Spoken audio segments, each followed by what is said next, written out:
ഇസ്രായേലിനെ കുറിച്ച് അത് ദൈവത്തിൻ്റെ ക്ലോക്കാണ്. ചർച്ച് ദൈവത്തിൻ്റെ പ്രോഫറ്റിക്കൽ വാച്ചാണ്. ഓരോ സന്ദർഭങ്ങളിൽ ഓരോ ട്രിഗറിങ് കർത്താവ് നമുക്ക് തരും. നമ്മൾ ഈ കഴിഞ്ഞ ദിവസങ്ങളെല്ലാം എടുത്തുകൊണ്ടിരുന്ന ക്ലാസ്സുകളുടെ അല്ലെങ്കിൽ മെസ്സേജിൻ്റെ എല്ലാം കൂടെ സമ്മറിയാണ്. ഓട്ടമത്സരത്തിൽ ഓടേണ്ടതിന് വേണ്ടി കുറേ ആളുകളെ ഒരുമിച്ച് നിർത്തിയ ശേഷം അവരെല്ലാം പ്രിപ്പയർ ചെയ്ത് കുതിക്കാൻ റെഡിയായി നിൽക്കുമ്പോൾ പെട്ടെന്ന് ഒരു ട്രിഗറിങ് കാണും. ഒരു തോക്ക് കൊണ്ട് വെടിവെക്കുകയാണ് സാധാരണഗതി ചെയ്യാറുള്ളത്. വ്യത്യസ്ത രീതികളിൽ ഒരു ട്രിഗറിങ് കിട്ടും. ഞാനിവിടെ ഒരു തോക്കാണ് കാണിച്ചിരിക്കുന്നത്. ഇതുപോലുള്ള ദൈവത്തിൻ്റെ ട്രിഗറിങ് പോയിന്റുകളെക്കുറിച്ചാണ് ഇന്ന് നമ്മൾ ചിന്തിക്കുന്നത്. നേരത്തെ കണ്ടു, പല കാര്യങ്ങൾ ഒരുമിച്ച് ചേർന്ന് വരുമ്പോൾ, ദ കൺവേർജിങ് പോയിന്റിലെത്തുമ്പോൾ, അനേക ലക്ഷണങ്ങൾ ഒരുമിച്ച് വരുമ്പോൾ അത് ഒരു ട്രിഗറിങ് പോയിൻ്റാണ്. എന്തിനു വേണ്ടി ഈ ക്ലാസ് സ്പെഷ്യലായി എടുക്കുന്നു? കഴിഞ്ഞ ആഴ്ചയിൽ പറഞ്ഞു, ഈ ആഴ്ചയിൽ എടുക്കേണ്ടെന്ന് വിചാരിച്ചു. അല്ല, ഈ ഇൻട്രഡക്ഷൻ വേണം എന്ന് വീണ്ടും ബോധ്യപ്പെടുന്നത് കൊണ്ടാണ് എടുക്കുന്നത്. ഒന്നാമത്തേത്, to warn the church and all the listeners. കാലം അതിൻ്റെ അന്ത്യത്തിലായി എന്ന് എല്ലാവരെയും ഓർമ്മിപ്പിക്കുവാൻ. കഴിഞ്ഞ ആഴ്ച ഞാൻ പറയാൻ വന്നതിൽ ഒരു കാര്യം അതാണ്. സ്ട്രെസ് ചെയ്ത് വന്നെങ്കിലും ആ പോയിൻ്റ് അധികം എടുത്തില്ല. സഭയെ വാൺ ചെയ്യേണ്ടതിന് വേണ്ടിയാണ്. ഓർ ദ ഫോളോയേഴ്സ് ഓഫ് ബെഥേലൈറ്റ്സ്, നമ്മളെ ഫോളോ ചെയ്യുന്ന ആളുകളെ വാൺ ചെയ്യാൻ വേണ്ടിയാണ്. ഓർ അവർ മലയാളം കമ്മ്യൂണിറ്റി, നമ്മുടെ കമ്മ്യൂണിറ്റിയിലുള്ള വിശ്വസിക്കുന്നവരെ വാൺ ചെയ്യാൻ വേണ്ടിയാണ് ഈ ക്ലാസ് പ്രത്യേകമായി എടുക്കുന്നത്.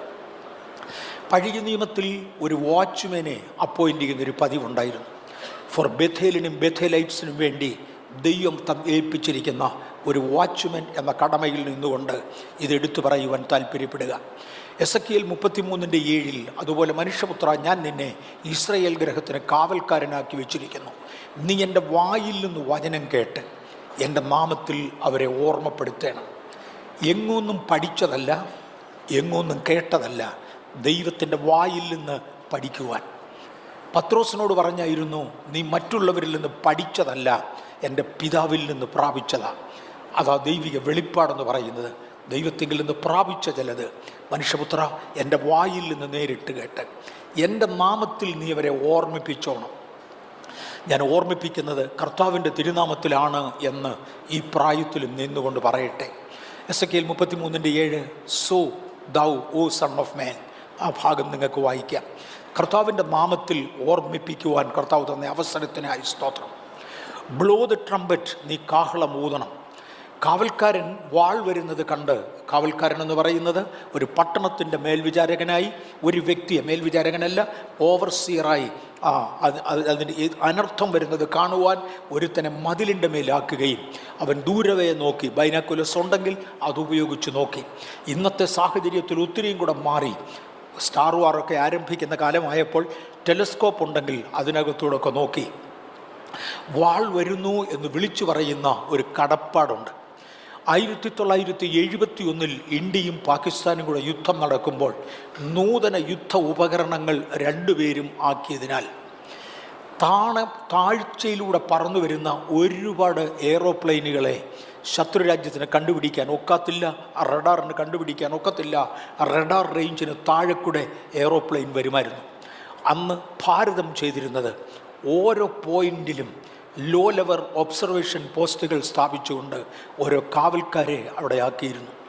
എയർക്രാഫ്റ്റ് താണു വരുന്നത് കണ്ടാൽ അവൻ ബൈനാക്കുലസിൽ കൂടെ നോക്കിക്കൊണ്ട് ഇത് ഇന്ത്യയുടെ വകയാണോ ഇന്ത്യയുടെ വകയല്ലയോ എന്നറിഞ്ഞ് പെട്ടെന്ന് വാണിംഗ് കൊടുക്കണമായിരുന്നു. ഞാൻ ആ ജോലി ചെയ്തിട്ടുണ്ട്. ഫസ്റ്റ് ഹാൻഡ് ഇൻഫർമേഷനാണ് ഞാൻ ആ ജോലി ചെയ്തിട്ടുണ്ട്.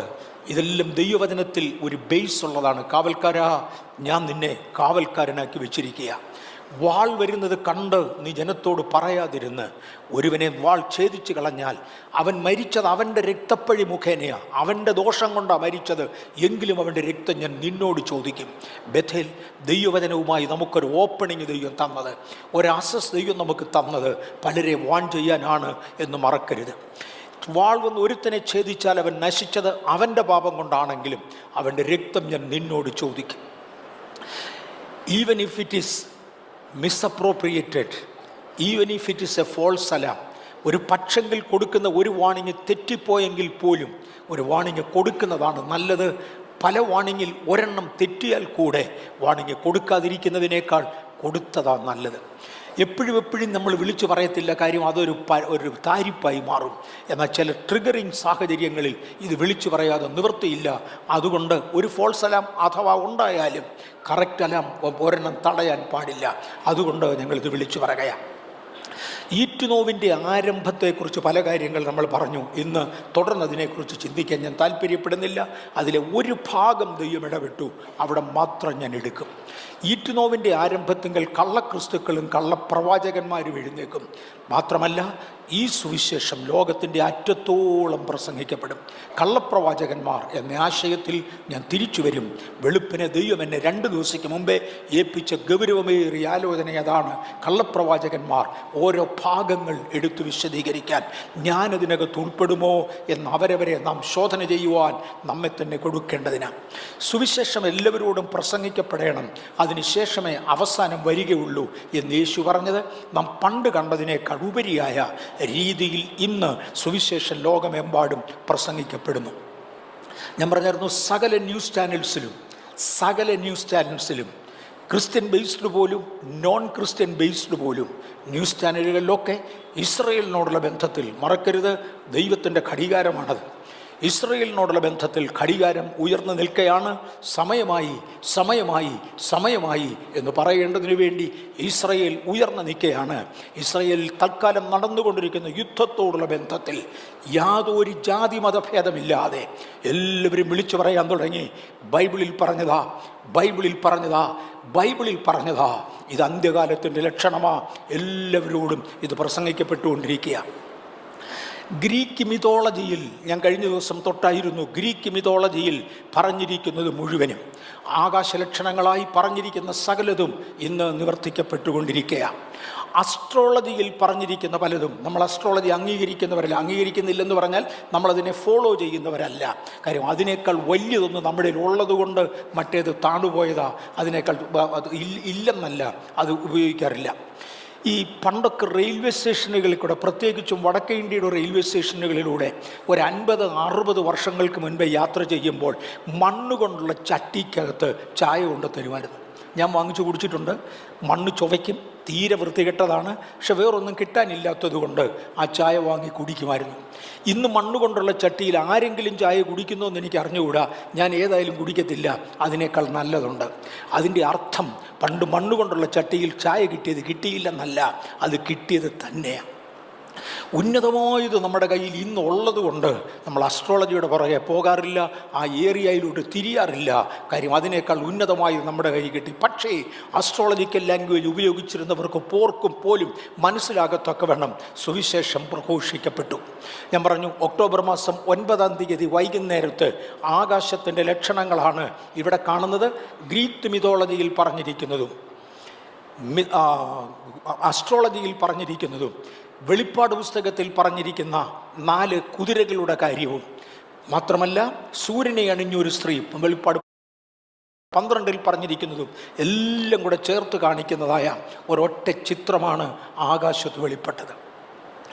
ഭൂമിയിൽ ഈ വക എന്തെങ്കിലും അറിയാവുന്ന ഒരാളിന്, എനിക്കിതൊന്നും ഒട്ടും മനസ്സിലാകത്തില്ല, പക്ഷെ ഇത് മനസ്സിലാകുന്ന ഒരാളിന് ഇനി ഇത് മനസ്സിലായില്ലെന്ന് പറഞ്ഞാൽ ശുദ്ധ മണ്ടത്തരമാണ്. കാര്യം പരസ്യമായി എല്ലാവരുടെയും മുമ്പിൽ ഒരറ്റം മുതൽ, ആകാശത്തിൻ്റെ ഒരറ്റം മുതൽ മറ്റേ അറ്റം വരെ പ്രസിദ്ധം ചെയ്യും എന്ന് തിരുവചനം പറഞ്ഞിരുന്ന ദിവസങ്ങളിൽ നാം വന്നു കഴിഞ്ഞു എന്ന് മറക്കരുത്. ഇത് മുഴുവനും സംഭവിച്ചു കഴിഞ്ഞു. ഭയങ്കരമായൊരു ട്രിഗറിംഗ് ആണ് ഇവിടെ കാണുന്ന ഫ്ലാഗുകളുടെ ക്രമീകരണം. ഞാൻ നേരത്തെ ഒന്ന് തൊട്ടായിരുന്നു, നിറപ്പകിട്ടുള്ള 4 കുതിരകളെ കാണിച്ചുകൊണ്ട് ആ 4 നിറങ്ങളിലേക്ക് തന്നെ ഒരു ദേശത്തിൻ്റെ അല്ല, യൂഫ്രട്ടീസ് നദിയുടെ തീരത്തുള്ള രാജ്യങ്ങൾ ഏകോപിപ്പിക്കുക എന്നത്, ആ നിറങ്ങളിൽ മാത്രമായി ഇത്രയും ഫ്ലാഗുകൾ ക്രമീകരിക്കുക എന്നത് സാധാരണഗതിയിൽ ചിന്തിക്കാവുന്നതിനപ്പുറത്താണ്. ഇതൊരു വലിയ ട്രിഗറിംഗ് ആയിരുന്നു, ലോകചരിത്രത്തിൻ്റെ ട്രിഗറിംഗ് ആയിരുന്നു. ആരും അറിഞ്ഞില്ല. സമൂഹബന്ധമെന്നും സ്നേഹമെന്നും ഇന്നും പറയുന്നു, അന്നും പറഞ്ഞു. പക്ഷേ എന്തോ ചിലതെല്ലാം സംഭവിച്ചിരുന്നു. The many flags of the same colour. കള്ളപ്രവാചകന്മാർ എന്ന ആശയത്തിലേക്ക് കയറുകയാണ്. അന്ത്യകാലത്തിൻ്റെ ലക്ഷണങ്ങളിൽ ചിലതായി യേശു എടുത്തു പറഞ്ഞു. ഒന്ന്, കള്ളക്രിസ്തുക്കൾ എഴുന്നേൽക്കണം. എനിക്ക് തോന്നുന്ന കള്ളക്രിസ്തുക്കളെക്കുറിച്ചുകൂടെ വിശദീകരിക്കാൻ എന്നോട് ആവശ്യപ്പെട്ടില്ല, അതുകൊണ്ട് ഞാൻ അങ്ങോട്ട് പോകുന്നില്ല. കള്ളക്രിസ്തുക്കളെക്കുറിച്ച് വിശദീകരിക്കേണ്ട ഇടങ്ങൾ ഭൂമിയിലുണ്ട്, അവിടെയൊക്കെ ഇത് പ്രസംഗിക്കപ്പെടും. നമുക്കും കേട്ടുകേൾവിയെങ്കിലും ഉണ്ട്.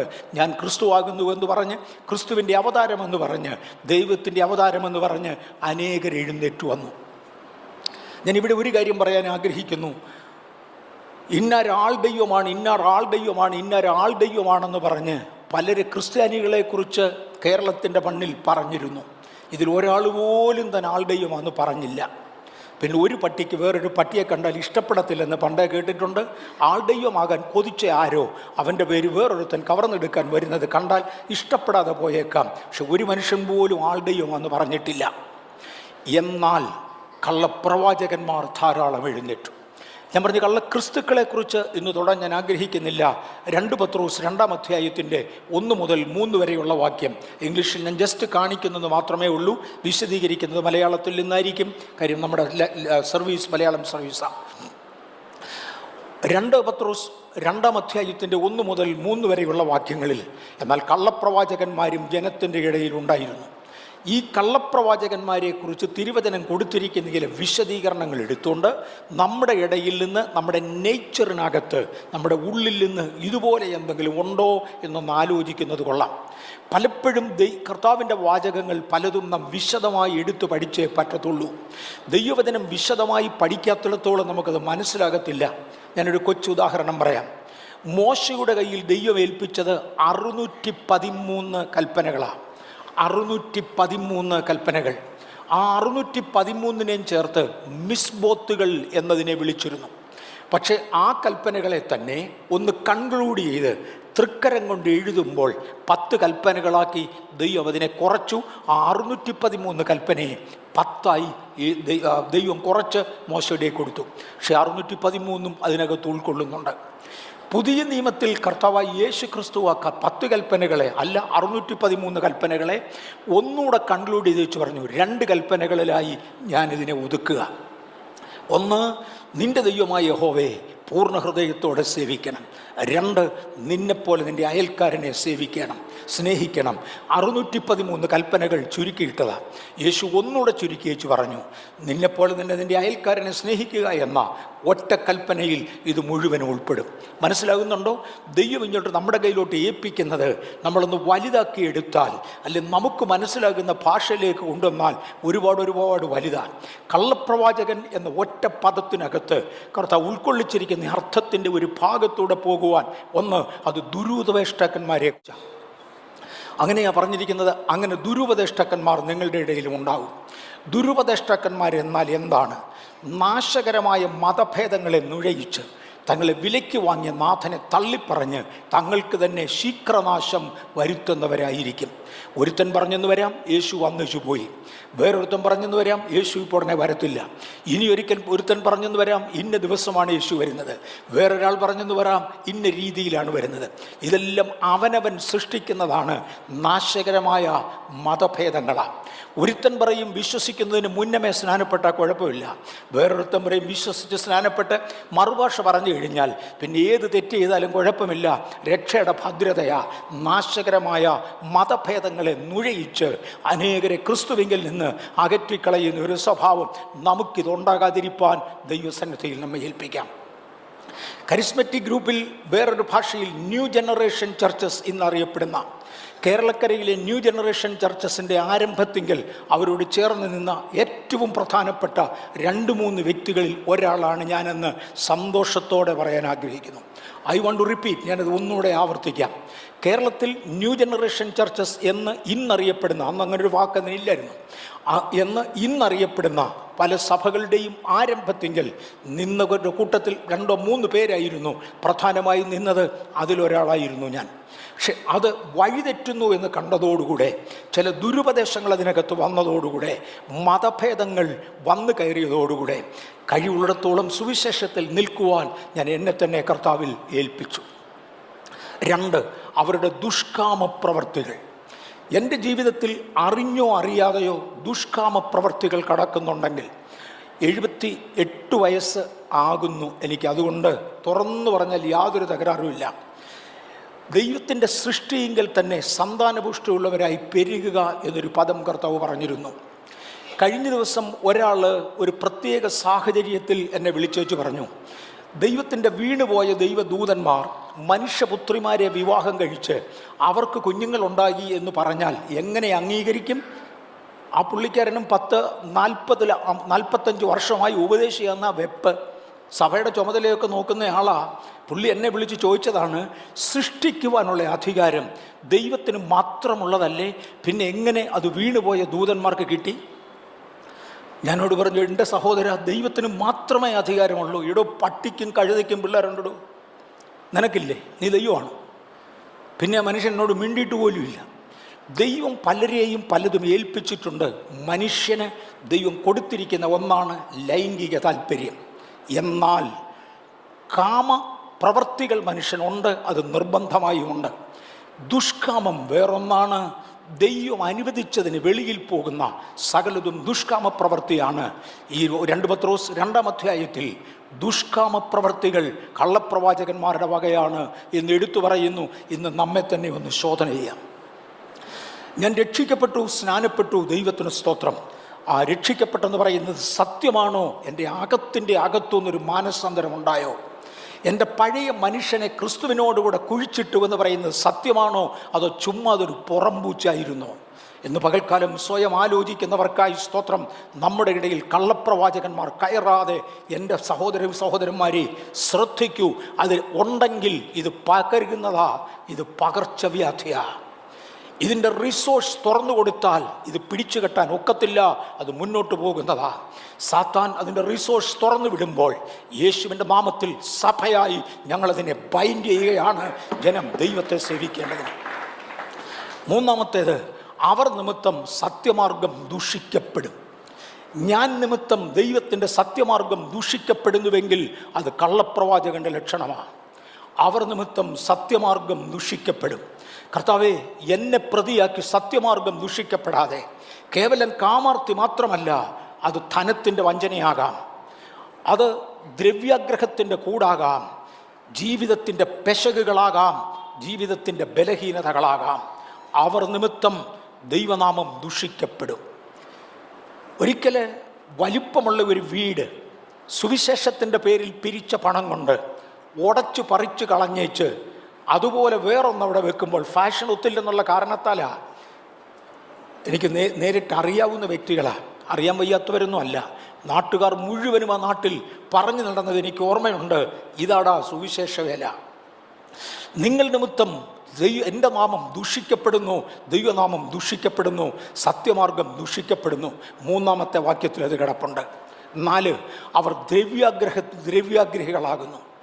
അനീതിയുടെ കൂലി കൊണ്ട് സ്വന്തം വഷളത്വത്താൽ നശിച്ചു പോകുന്നു. ദ്രവ്യാഗ്രഹം മുറുകിക്കഴിഞ്ഞാൽ അനീതിയുടെ കൂലിയും വാങ്ങും. കൈക്കൂലി വാങ്ങുമെന്ന് അങ്ങോട്ട് പറഞ്ഞാൽ ഒറ്റയളവിൽ മനസ്സിലാകത്തില്ല. വലിയ കമ്മീഷൻ വാങ്ങുമെന്ന് പറഞ്ഞാൽ കുറച്ചുകൂടെ ആളുകൾക്ക് മനസ്സിലാകും. അയോഗ്യമായ മാർഗങ്ങളിലൂടെ, തെറ്റായ മാർഗങ്ങളിലൂടെ ഇച്ചിരൂടെ അങ്ങോട്ട് കഴിയുമ്പം പറയും ബിലെയാമിൻ്റെ ഉപദേശം. ബിലെയാം ഒരു പ്രവാചകനായിരുന്നു. അരുത് എന്ന് ദൈവം പറഞ്ഞ കാര്യം രാജാവിനോട് പറഞ്ഞാൽ അവന് കാശ് കിട്ടും. അതുകൊണ്ട് അവൻ വേഷം മാറി, വിധം മാറി കാര്യം പറഞ്ഞു, കാശ് സമ്പാദിച്ച പുള്ളിയാ. ദ്രവ്യാഗ്രഹം. അവർ ശാപയോഗ്യന്മാരാണ്. 5-ാമത്തേതായി, അവർ ശാപയോഗ്യന്മാരാ. ശാപയോഗ്യന്മാരെന്ന് പറയുന്നത് സകല പിന്മാറ്റക്കാരെ കുറിച്ചാണ്. ദയവായിട്ട് എന്നോടാരും പിണങ്ങരുത്. അതുകൊണ്ടാണ് ഞാൻ ബൈബിൾ റെഫറൻസ് അങ്ങനെ തന്നിരിക്കുന്നത്. എബ്രായ ലേഖനം 6-ാം അധ്യായത്തിൻ്റെ 4 മുതൽ 8 വരെയുള്ള വാക്യം ദയവായി ഒന്ന് വായിക്കാമോ? എബ്രായ ലേഖനം 6-ാം അധ്യായം 4 മുതൽ 8 വരെയുള്ള വാക്യം ശാപയോഗ്യന്മാരിൽ ചിലരെ പിന്മാറ്റക്കാരാണ് എന്ന് എടുത്തു കാണിക്കേണ്ടതിന് മുൻപിലോട്ട് വെക്കാൻ പോകുകയാണ്. ഒരിക്കൽ പ്രകാശനം ലഭിച്ചിട്ട് സ്വർഗീയ ദാനം ആസ്വദിക്കുകയും പരിശുദ്ധാത്മാവിനെ പ്രാപിക്കുകയും ദൈവത്തിന്റെ നല്ല വചനവും വരുവാനുള്ള ലോകത്തിന്റെ ശക്തിയും ആസ്വദിക്കുകയും ചെയ്തവർ പിന്മാറിപ്പോയാൽ തങ്ങൾക്ക് തന്നെ ദൈവപുത്രനെ വീണ്ടും ക്രൂശിക്കുന്നവരും അവന് ലോക അപവാദം വരുത്തുന്നവരും ആകൊണ്ട് അവരെ പിന്നെയും മാനസാന്തരത്തിലേക്ക് പുതുക്കുവാൻ കഴിവുള്ളതല്ല. പലപ്പോഴും പെയ്ത മഴ കുടിച്ചിട്ട് ഭൂമി കൃഷി ചെയ്യുന്നവർക്ക് ഹിതമായ സസ്യാദികളെ വിളയിക്കുന്നുവെങ്കിൽ ദൈവത്തിന്റെ അനുഗ്രഹം പ്രാപിക്കുന്നു. മുള്ളും ഞെരിഞ്ഞിലും മുളപ്പിച്ചാലോ അത് കൊള്ളരുതാത്തതും ശാപത്തിന് അടുത്തതും ആകുന്നു. ഒരിക്കൽ പ്രകാശനം ലഭിച്ച ശേഷം സുവിശേഷം കേട്ടു, അംഗീകരിച്ചു, ദൈവത്തിൻ്റെ നല്ല ദാനം പരിശുദ്ധാത്മാവിനെ അനുഭവിച്ചു. അവരിൽ നിന്ന് പ്രതീക്ഷിക്കുന്നത് കൃഷിക്കാരന് ഹിതകരമായ ഫലം പുറപ്പെടുവിക്കാനാണ്. അതിനെ ആരും കോംപ്രമൈസ് ചെയ്യരുത്. കൃഷിക്കാരന് ഹിതകരമായ ഫലം. ഞാനൊരു കൃഷിഭൂമി ഉണ്ടാക്കി അവിടെ കൃഷി ചെയ്തെങ്കിൽ എനിക്കിഷ്ടമുള്ള ഫലത്തിന് വേണ്ടിയാണ് ഞാൻ കൃഷി ചെയ്യുന്നത്. എൻ്റെ കൃഷിസ്ഥലത്ത് ഞാൻ വാഴയാണ് കൃഷി ചെയ്തതെങ്കിൽ ഞാൻ ഒരിക്കലും പാവയ്ക്ക പ്രതീക്ഷിക്കുന്നില്ല. ഞാൻ ഒത്തിരി പാവയ്ക്ക കഴിച്ചു എന്ന് പറഞ്ഞാൽ ഇല്ല, നീ ശാപത്തിന് യോഗ്യമാണ്. നിന്നിൽ നിന്ന് പ്രതീക്ഷിച്ചത് വാഴയ്ക്കായ. ബേഥേൽ, നമ്മിൽ നിന്ന് ദൈവം പ്രതീക്ഷിക്കുന്നത് എന്ത്? സാധാരണഗതിയിൽ 1-2 പാട്ടുപാടി തിരിച്ചു പോകാനാണോ? ഞായറാഴ്ച ഒരു ആരാധന കഴിഞ്ഞ് തോന്നിയതുപോലെ നടക്കാനാണോ? നോ. എന്നിൽ നിന്ന് ദൈവം പ്രതീക്ഷിക്കുന്നത് എന്ത്? കൃഷിക്കാരൻ എന്നിൽ നിന്ന് ആഗ്രഹിക്കുന്നത് എന്ത്? അത് കായ്ക്കുവാൻ കഴിയുന്നില്ലെങ്കിൽ ചുട്ടുകളകയാണ് അതിൻ്റെ അന്തം. അതാ ദൈവിക വിധി. ഇന്ന് പകൽക്കാലം നമ്മെ തന്നെ ശോധന ചെയ്യാം. ഞാൻ കൂടെ എന്നെ ശോധന ചെയ്യാറുണ്ട്. കർത്താവേ, എന്നെ വിളിച്ചത് എന്തിനാ? എവിടം മുതൽ എവിടം വരെ നടത്തി? എന്തിനു വേണ്ടിയാണെന്ന് വിളിച്ചത്? ഇന്നും അത് ചെയ്യുവാൻ എനിക്ക് കൃപ തരണമേ എന്ന് ദൈവത്തോട് പറയാറുണ്ട്. കൃഷിക്കാരന് ഹിതകരമായ ഫലം. ഞാൻ കൂടുതൽ വിശദീകരണത്തിലേക്ക് പോകുന്നില്ല. നമ്മുടെ ചർച്ചിൽ ഉണ്ടായിരുന്ന ഒരു കുഞ്ഞ് ഒരു നല്ല പ്രവാചകിയായി പരിശുദ്ധാത്മാവ് ശക്തമായി ഉപയോഗിക്കുന്ന ഒരു വ്യക്തിത്വമായി ഈ തലമുറയുടെ മുമ്പിൽ വെട്ടിത്തിളങ്ങും എന്നെനിക്ക് ഒരിക്കൽ തോന്നി. ഞാൻ ആ വ്യക്തിയോട് ഒരിക്കൽ ഇങ്ങനെ പറഞ്ഞു, കുഞ്ഞെ, ഒരല്പം കൂടെ നിന്നെ തന്നെ ദൈവസന്നിധിയിൽ ക്രമീകരിക്കാനുള്ളത്. ഇന്നതിലെന്ന് പറയാൻ എനിക്ക് എല്ലാം അറിഞ്ഞുകൂടെ. എനിക്കറിയാവുന്നത് ഞാൻ പറയാം. ഇന്ന കാര്യങ്ങൾ എനിക്കറിയാം. ബാക്കി പരിശുദ്ധാത്മാവ് ഇടപെടുന്നത് പോലെ നിന്നെ തന്നെ ഒന്ന് ക്രമീകരിക്കാൻ ഒക്കുമെങ്കിൽ ദൈവം നിന്നെ ഒന്നുകൂടെ വളർത്തും. നീ ഉന്നതമായി വരും. ആ കുഞ്ഞിനത് ഇഷ്ടപ്പെട്ടില്ല. ഇന്ന് ചർച്ചിൽ വരുന്നുമില്ല. കഴിഞ്ഞൊരു ദിവസം ഒരാളിനോട് സംസാരിച്ച് പറഞ്ഞു, ഇതിനേക്കാൾ വലിയൊരു ചർച്ചിലാണ്. അതിനെക്കുറിച്ച് ദൈവം ആഗ്രഹിച്ചിരുന്നത് ഒരു ശക്തമായ പ്രവാചകയായി മാറുക. ഒരു ആവറേജ് കാറ്റഗറി അല്ല, എബവ് ആവറേജ്, അതിശക്തമായി പരിശുദ്ധാത്മാവ് ഉപയോഗിക്കുക. എന്നോട് പറഞ്ഞു, ചെന്ന് ചേർന്ന ചർച്ചിൽ വലിയ ആളാണ്, പാർക്കിംഗ് ടീമിൽ വർക്ക് ചെയ്യുക. ഒത്തല്ലോ, പരിശുദ്ധാത്മാവ് ആഗ്രഹിച്ചത് എന്ത്? ചെന്ന് ചാടിയത് എവിടെ? എന്നെക്കുറിച്ച് ദൈവം ആഗ്രഹിക്കുന്ന അളവിൽ ഞാൻ വളരേണ്ടതിന് ക്യാൻ ഐ ട്രിം മൈസെൽഫ്. കാര്യം ഞാൻ പറഞ്ഞല്ലോ, ഈ കഴിഞ്ഞ ദിവസം എന്നായിരുന്നു, എനിക്ക് തോന്നുന്നു ശനിയാഴ്ചയാന്ന് തോന്നുന്നു, വെളുപ്പിനെ വെള്ളിയാഴ്ച രാത്രിയിലാണ് ഞാൻ നീലഗിരിയിൽ നിന്ന് വരുന്നത്. ഒത്തിരി യാത്ര ചെയ്താൽ വന്നത്. നന്നായി ക്ഷീണിച്ച് കിടന്നെങ്കിലും early morning, as early as 3 o'clock in the morning പരിശുദ്ധാത്മാവിനെ തട്ടി ഉണർത്തി വെച്ച് പറഞ്ഞു, കള്ളപ്രവാചകൻ എന്നത് പ്രിപ്പയർ ചെയ്യുക, ജനത്തിൻ്റെ മുമ്പിൽ വെക്കണം. കാര്യം ചിലരെ ദൈവത്തിന് ഇനിയും വളർത്താനുണ്ട്. അവർ ദ്രവ്യാഗ്രഹികളാണ്, അനീതിയുടെ കൂലി വാങ്ങും, അവർ നശിക്കും, അവർ ശാപയോഗ്യന്മാരാണ്, ശാപത്തിന് അടുത്തതാണ്. 5, കൗശലവാക്ക് പറഞ്ഞ് നിങ്ങളെ വാണിഭമാക്കുക.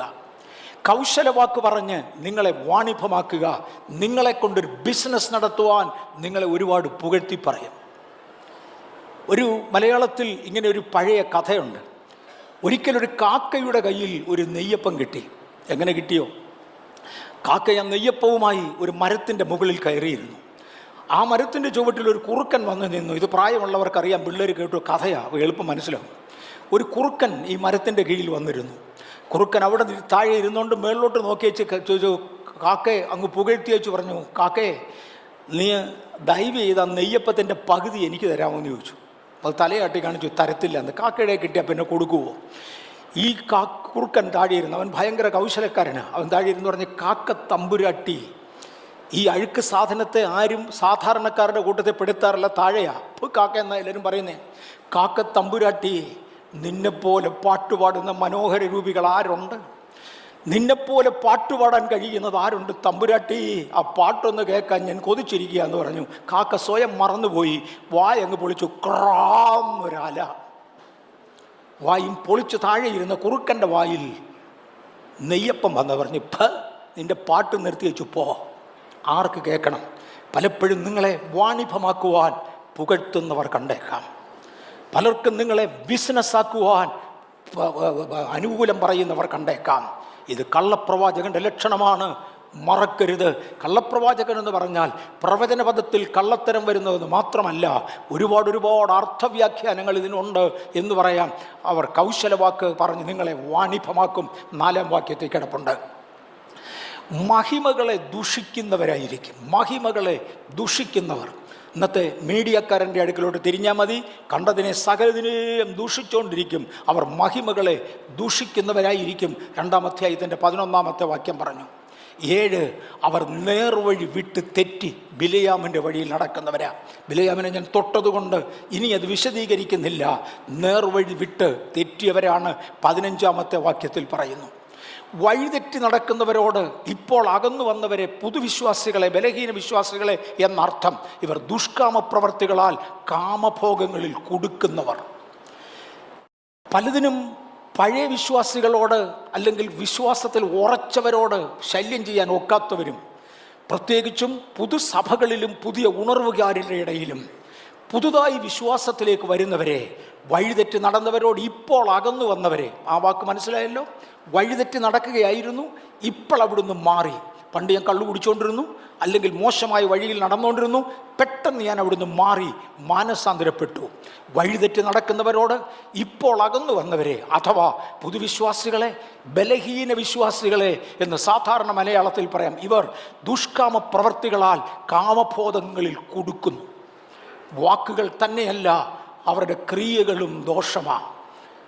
എല്ലാം കള്ളപ്രവാചകന്മാരുടെ ലക്ഷണങ്ങളാണ്. 9, കർത്താവും രക്ഷിതാവുമായ യേശു ക്രിസ്തുവിൻ്റെ പരിജ്ഞാനത്താൽ ലോകത്തിൻ്റെ മാലിന്യം വിട്ടോടിയവർ അതിൽ വീണ്ടും കുടുങ്ങി തോറ്റുപോയാൽ അവരുടെ ഒടുവിലത്തെ സ്ഥിതി ആദ്യത്തിനേക്കാൾ അധികം വഷളായിപ്പോയി. 20-ാമത്തെ വാക്യത്തിൽ കാണാം, പണ്ടത്തേതിനേക്കാൾ താണവർ. മലയാളത്തിലൊരു പദമുണ്ട്, തേകിയ കുളത്തിൽ പായലോ. ഒരു കുളത്തിനകത്ത് പായൽ പിടിച്ചതുകൊണ്ട് കുളമാകപ്പാടെ തേകി, അതിനകത്തെ പായൽ വാരിക്കളഞ്ഞു, വെള്ളം കോരിക്കളഞ്ഞു, ആകപ്പാടെ കുളം ശുദ്ധി ചെയ്തു. വീണ്ടും വന്നു വരുന്ന ഉറവ വെള്ളത്തിനകത്ത് പായലോ. എങ്കിൽ പിന്നെ തേകിയതിൻ്റെ പ്രയോജനമെന്ത്? എൻ്റെ പ്രിയമുള്ളവരെ, കർത്താവും രക്ഷിതാവുമായ യേശുക്രിസ്തുവിൻ്റെ പരിജ്ഞാനത്താൽ ലോകത്തിൻ്റെ മാലിന്യം വിട്ടോടിയവർ. ലോകത്തിന് ഒരുപാട് മാലിന്യങ്ങളുണ്ട്. ഞാൻ ആ ഭാഗത്തേക്ക് ഇറങ്ങിപ്പോകണമെന്ന് താല്പര്യപ്പെടുന്നുണ്ട്. എൻ്റെ പ്രിപ്പറേഷൻ കംപ്ലീറ്റ് അല്ല, അതുകൊണ്ട് തുടരായില്ല. ലോകത്തിൽ പൊതുവെ എൻ്റെ അറിവോളം 7 തരം സംസ്കാരങ്ങളുണ്ട്. 7 തരം സംസ്കാരങ്ങളുടെ രത്നച്ചുരുക്കം ഒന്ന് തന്നെയാണ്. ഇതിൽ നിന്ന് വ്യത്യസ്തമാണ് ക്രിസ്തുവിൻ്റെ സംസ്കാരം. നാം ക്രിസ്തുവിൻ്റെ സംസ്കാരമുള്ളവരാണ്. ലോകത്തിൽ വ്യത്യസ്തമായ 7 തരം സംസ്കാരങ്ങളുണ്ട്. ഞാൻ പറഞ്ഞാൽ ഇന്നങ്ങോട്ട് പോകത്തക്കതവണ്ണം ഞാൻ പ്രിപ്പയർഡ് അല്ല. പ്രിപ്പയർഡായി കഴിഞ്ഞാൽ, ആയുസ് ശേഷിച്ചാൽ, സമയം അനുവദിച്ചാൽ, ആരോഗ്യം അനുവദിച്ചാൽ, അഥവാ കർത്താവിന് വേണമെങ്കിൽ ഞാനത് ഒരു ദിവസം എടുത്തോളാം. 9-ാമത്തേത്, അവർ ക്രിസ്തുവിൻ്റെ സംസ്കാരത്തിൽ നിന്ന് വിട്ടുപോയാൽ, കുടുങ്ങി തോറ്റുപോയാൽ അവരുടെ ഒടുവിലത്തെ സ്ഥിതി ആദ്യത്തേതിനേക്കാൾ അധികം വഷളായിപ്പോയി. ഭൂതശുശ്രൂഷ ചെയ്യുന്ന കൂട്ടത്തിൽ ചുരുക്കം ചിലയിടങ്ങളിൽ ഭൂതങ്ങൾ എന്നോട് സംസാരിച്ചിട്ടുണ്ട്. ഞാൻ സ്നാനപ്പെട്ട ഭൂതമാണ്, പോകത്തില്ലെന്ന്. കാര്യം ഭൂതമുണ്ടെന്ന് അറിഞ്ഞും കൊണ്ടൊരുത്തൻ സ്നാനപ്പെടുത്തി കളഞ്ഞതാ. 2 പേരെ സ്നാനപ്പെടുത്തിയത് കൊണ്ട് എന്തെങ്കിലും പ്രയോജനമുണ്ടാകുമെന്നോ സൽപ്പേരുണ്ടാകുമെന്നോ തെറ്റിദ്ധരിച്ച് സ്നാനപ്പെടുത്തിയതിൻ്റെ കാര്യമാണ് ഞാൻ പറഞ്ഞത്. അറിയാതെ പറ്റിപ്പോയതല്ല. ഞാൻ കേട്ടിട്ടുണ്ട്, എന്നോട് ദുർഭൂതങ്ങൾ സംസാരിച്ചിട്ടുണ്ട്, ഞാൻ കർത്തൃമേശ എടുക്കുന്ന ആളാ. നീ പറയുമ്പോൾ പോകത്തില്ല, ഞാൻ കർത്തൃമേശ എടുക്കുന്ന ആളാ. ഭൂതബാധിതന് കർത്തൃമേശ എടുത്തെന്ന് വരാം. ഒരിക്കലൊരു സഭയിൽ, ഞാൻ പരസ്യമായി സഭ പറയാൻ ആഗ്രഹിക്കുന്നില്ല, ഇന്ത്യയിലല്ലെന്ന് മാത്രം തൽക്കാലം പറയാം, ഒരു ദിവസം 43 വർഷമായി ഭൂതാവേശത്തിൽ പ്രവചിക്കുന്ന ഒരു സ്ത്രീക്ക് വേണ്ടി പ്രാർത്ഥിക്കേണ്ടതായി വന്നു. പിന്നത്തേതിലെ സ്ത്രീ നമ്മുടെ ഗംഗാനഗർ ചർച്ചിലും വന്നിരുന്നു. 43 വർഷമായി ഒരു ചർച്ചിൽ പ്രവചിക്കുന്നയാളാ. വിശ്വാസത്തിൻ്റെ പേശ ഒന്നുമില്ല, അങ്ങനെ യാതൊന്നുമില്ല. 2 ആ വ്യക്തിക്ക് വേണ്ടി പ്രാർത്ഥിക്കേണ്ടതായി വന്നു. അതൊരു ദുർഭൂതമാണെന്ന് ബോധ്യപ്പെട്ടതിനെ തുടർന്ന് ഞാനതിനോട് വിട്ടുപോകാൻ ആവശ്യപ്പെട്ട ഉടനെ എന്നോട് പറഞ്ഞത്, ഞാൻ എന്ത് ദോഷം ചെയ്തിട്ടാ പറ, ഞാൻ എന്ത് ദോഷം ചെയ്തിട്ടാ പറ എന്നെ പറഞ്ഞു വിടുന്നത്. ഞാനും ഇവിടുത്തെ പാസ്റ്ററും ഞങ്ങൾ 2 പേരും കൂടെ ചേർന്നാണ് ശുശ്രൂഷിച്ചുകൊണ്ടിരുന്നത്. പാസ്റ്റർ പ്രസംഗിക്കും, ഞാൻ പ്രവചിക്കും, ഞങ്ങൾ ഒരുമിച്ചാണ് ശുശ്രൂഷിച്ചത്. എന്ത് കാരണത്താൽ എന്നെ പറഞ്ഞു വിടണം? 2 ഞാനിതിനെ പറഞ്ഞു വിട്ടു. ആ പാസ്റ്റർക്ക് അത് തീരെ ഇഷ്ടപ്പെട്ടില്ല. അയാൾ ഒരുപാട് ദോഷം ചെയ്തു. തമ്പുരാൻ അയാളെ ഞൊട്ടി, അയാൾ കൃമിക്കിരയായി പ്രാണനെ വിട്ടു. 1 വർഷത്തിനകം ആളുപോയി. ഞാനതിൽ കൂടുതൽ പറയാൻ ആഗ്രഹിക്കുന്നില്ല. അവർ തങ്ങളെ തന്നെ ദോഷത്തിന് വിട്ടാൽ അവരുടെ ഒടുവിലത്തെ സ്ഥിതി ആദ്യത്തേതിനേക്കാൾ വഷളാകും. 10ാമത്തേത്, എന്നാൽ നായെന്നും പന്നിയുമുള്ള വിളിപ്പേരവർക്കുണ്ടാകും. കുളിച്ചിട്ട് വീണ്ടും ചെളിയിൽ ഉരുളുവാൻ ആഗ്രഹിക്കുന്ന പന്നിയെന്നും സ്വന്തം ഛർദ്ദിക്ക് തിരിയുന്ന നായെന്നും അവർക്ക് പേർ വരേണ്ടതിന് അവരുടെ വിളിപ്പേർ മാറിയിരിക്കും. ഇതും വരെ ഒരു കള്ളപ്രവാചകന്റെ ലക്ഷണങ്ങളാണ് എന്നത് എടുത്തു പറയുവാൻ കർത്താവ് എന്നോട് ആവശ്യപ്പെട്ടത് കൊണ്ട് ഞാൻ എടുത്തതാണ്. ദയവായി എന്നോട് ആർക്കെങ്കിലും വിരോധമുണ്ടെങ്കിൽ ആ വിരോധം നിങ്ങളുടെ വകയല്ല, ദൈവാലോചനയോട് മറുത്തു നിൽക്കുന്ന മറ്റൊരു ശക്തി നിങ്ങളിൽ കൊണ്ടുവന്നതാണ് എന്ന് തിരിച്ചറിഞ്ഞ് അതിനെ ശാസിക്കുവാൻ ഞാൻ കർത്താവിൽ അപേക്ഷിക്കുന്നു. കാര്യം കർത്താവ് വരാറായി. 2 പത്രോസ് 2-ാം അധ്യായത്തിൻ്റെ 5-ാമത്തെ വാക്യത്തിൽ, പുരാതന കാലത്തെ ആദരിക്കാതെ ഭക്തി കെട്ടവരുടെ ലോകത്തിൽ ജലപ്രളയം വരുത്തിയപ്പോൾ നീതിപ്രസംഗിയായ നോഹയെ 7 പേരോടുകൂടെ പരിപാലിച്ചവനായ ദൈവം. ഈ ഭൂമിയിൽ ന്യായവിധി വരുന്നതിന് മുന്നമേ ഭക്തികെട്ട ജനത്തിൻ്റെ ഇടയിൽ താമസിച്ചു വന്നിരുന്ന നോഹ അദ്ദേഹത്തെ ജലപ്രളയത്തിൽ 7 പേരോട് കൂടെ പെട്ടകത്തിനകത്ത് കയറ്റിയ ശേഷമാണ് ലോകത്തിൽ ജലപ്രളയം വന്നതെങ്കിൽ നമുക്ക് നോഹയുടെ കാലമല്ല, ലോത്തിൻ്റെ കാലമാണ് വരുന്നത്. മറക്കണ്ട, വിശുദ്ധന്മാരെ ഇവിടെ നിന്ന് മാറ്റാതെ ഇവിടെ ന്യായവിധി വരത്തില്ല. അതൊന്നുകൂടെ ആവർത്തിച്ച് പറയുക. വിശുദ്ധന്മാർ മാറിയേ മതിയാകൂ. പുരാതന കാലത്തെയും ആദരിയാതെ ഭക്തികെട്ടവരുടെ ലോകത്തിൽ ജലപ്രളയം വരുത്തിയപ്പോൾ നീതിപ്രസംഗിയായ നോഹയെ 7 പേരോടുകൂടെ പരിപാലിച്ച ദൈവം. ഇതിനകത്തിരിക്കുന്നതിൽ 2 പേർ, 10 പേർ, 100 പേർ, 1000 പേർ ഇല്ല, നാം 3000 പേർ ദൈവത്തിനുള്ളവരാണെങ്കിൽ സിസ്റ്റം ലോകത്തോടുകൂടെ നിങ്ങളെ ന്യായവിധി കേൾപ്പിക്കാതെ നമ്മെ അതിൽ നിന്ന് വിടുവിക്കുന്നവനായൊരു ദൈവമുണ്ട്. ആ വിടുതലിന് വേണ്ടി തൃക്കരങ്ങളിൽ ഏൽപ്പിക്കപ്പെടാം. പെട്ടകത്തിൽ കയറാൻ പറഞ്ഞാൽ നാട്ടുകാർ കയറുമ്പോൾ കയറാമെന്നല്ല. എല്ലാവരും ഇങ്ങനെ ഫ്രീ ആയി നടക്കുമ്പോൾ ഞാൻ മാത്രം എന്തുകൊണ്ട് പെട്ടകത്തിൽ ഇരിക്കണമെന്നല്ല. പെട്ടകത്തിൽ കയറിയ നോഹയുടെ മക്കൾക്ക് വേണേ പറയാമായിരുന്നു, ഈ കണ്ട കഴുതയും ആടും ഒട്ടകവും പുലിയും പാമ്പും വന്ന് കിടക്കുന്ന പെട്ടകത്തിൽ അവരെ പോലെ ഞാൻ കയറണോ? ഇന്നത്തെ ഭാഷയിലാണേ പറയുന്നേയും 2024 ജീവിക്കുന്ന ഞാൻ ഇവരെ പോലെ ഒതുങ്ങിക്കെടിയിരിക്കണോ? നോ കുഞ്ഞെ, ലോകത്തോടുകൂടെ ശിക്ഷാവിധിയിൽ അകപ്പെടാതിരിക്കുവാൻ നിന്റെ പെട്ടകത്തിൽ കയറ്റുക. മിച്ചമുള്ളതിൻ്റെ മേൽ ശിക്ഷാവിധി വരാൻ പോകുകയാ. ഇത് വിളിച്ചു പറയുകയാ. 2 പത്രോസ് 2-ാം അധ്യായത്തിൻ്റെ 6-ാമത്തെ വാക്യത്തിൽ അവരുടെ ദുഷ്കാമ പ്രവർത്തികളാൽ വലഞ്ഞുപോയ നീതിമാനായ ലോത്തിനെ വിടുവിക്കുകയും ചെയ്തതുപോലെ ലോത്തിൻ്റെ കാലത്ത് തീമഴ പെയ്തായിരുന്നു. കർത്താവായ യേശു പറഞ്ഞു, നോഹയുടെ കാലത്ത് സംഭവിച്ചതുപോലെയും ലോത്തിൻ്റെ കാലത്ത് സംഭവിച്ചതുപോലെയും മനുഷ്യപുത്രൻ്റെ നാളിൽ സംഭവിക്കും. സോദോമിൻ്റെ മേലും ഗോമോറയുടെ മേലും തീമഴ പെയ്യുന്നതിന് മുന്നമേ ലോത്തിനെ ബലം പ്രയോഗിച്ച് ദൈവം അവിടെ നിന്ന് മാറ്റി.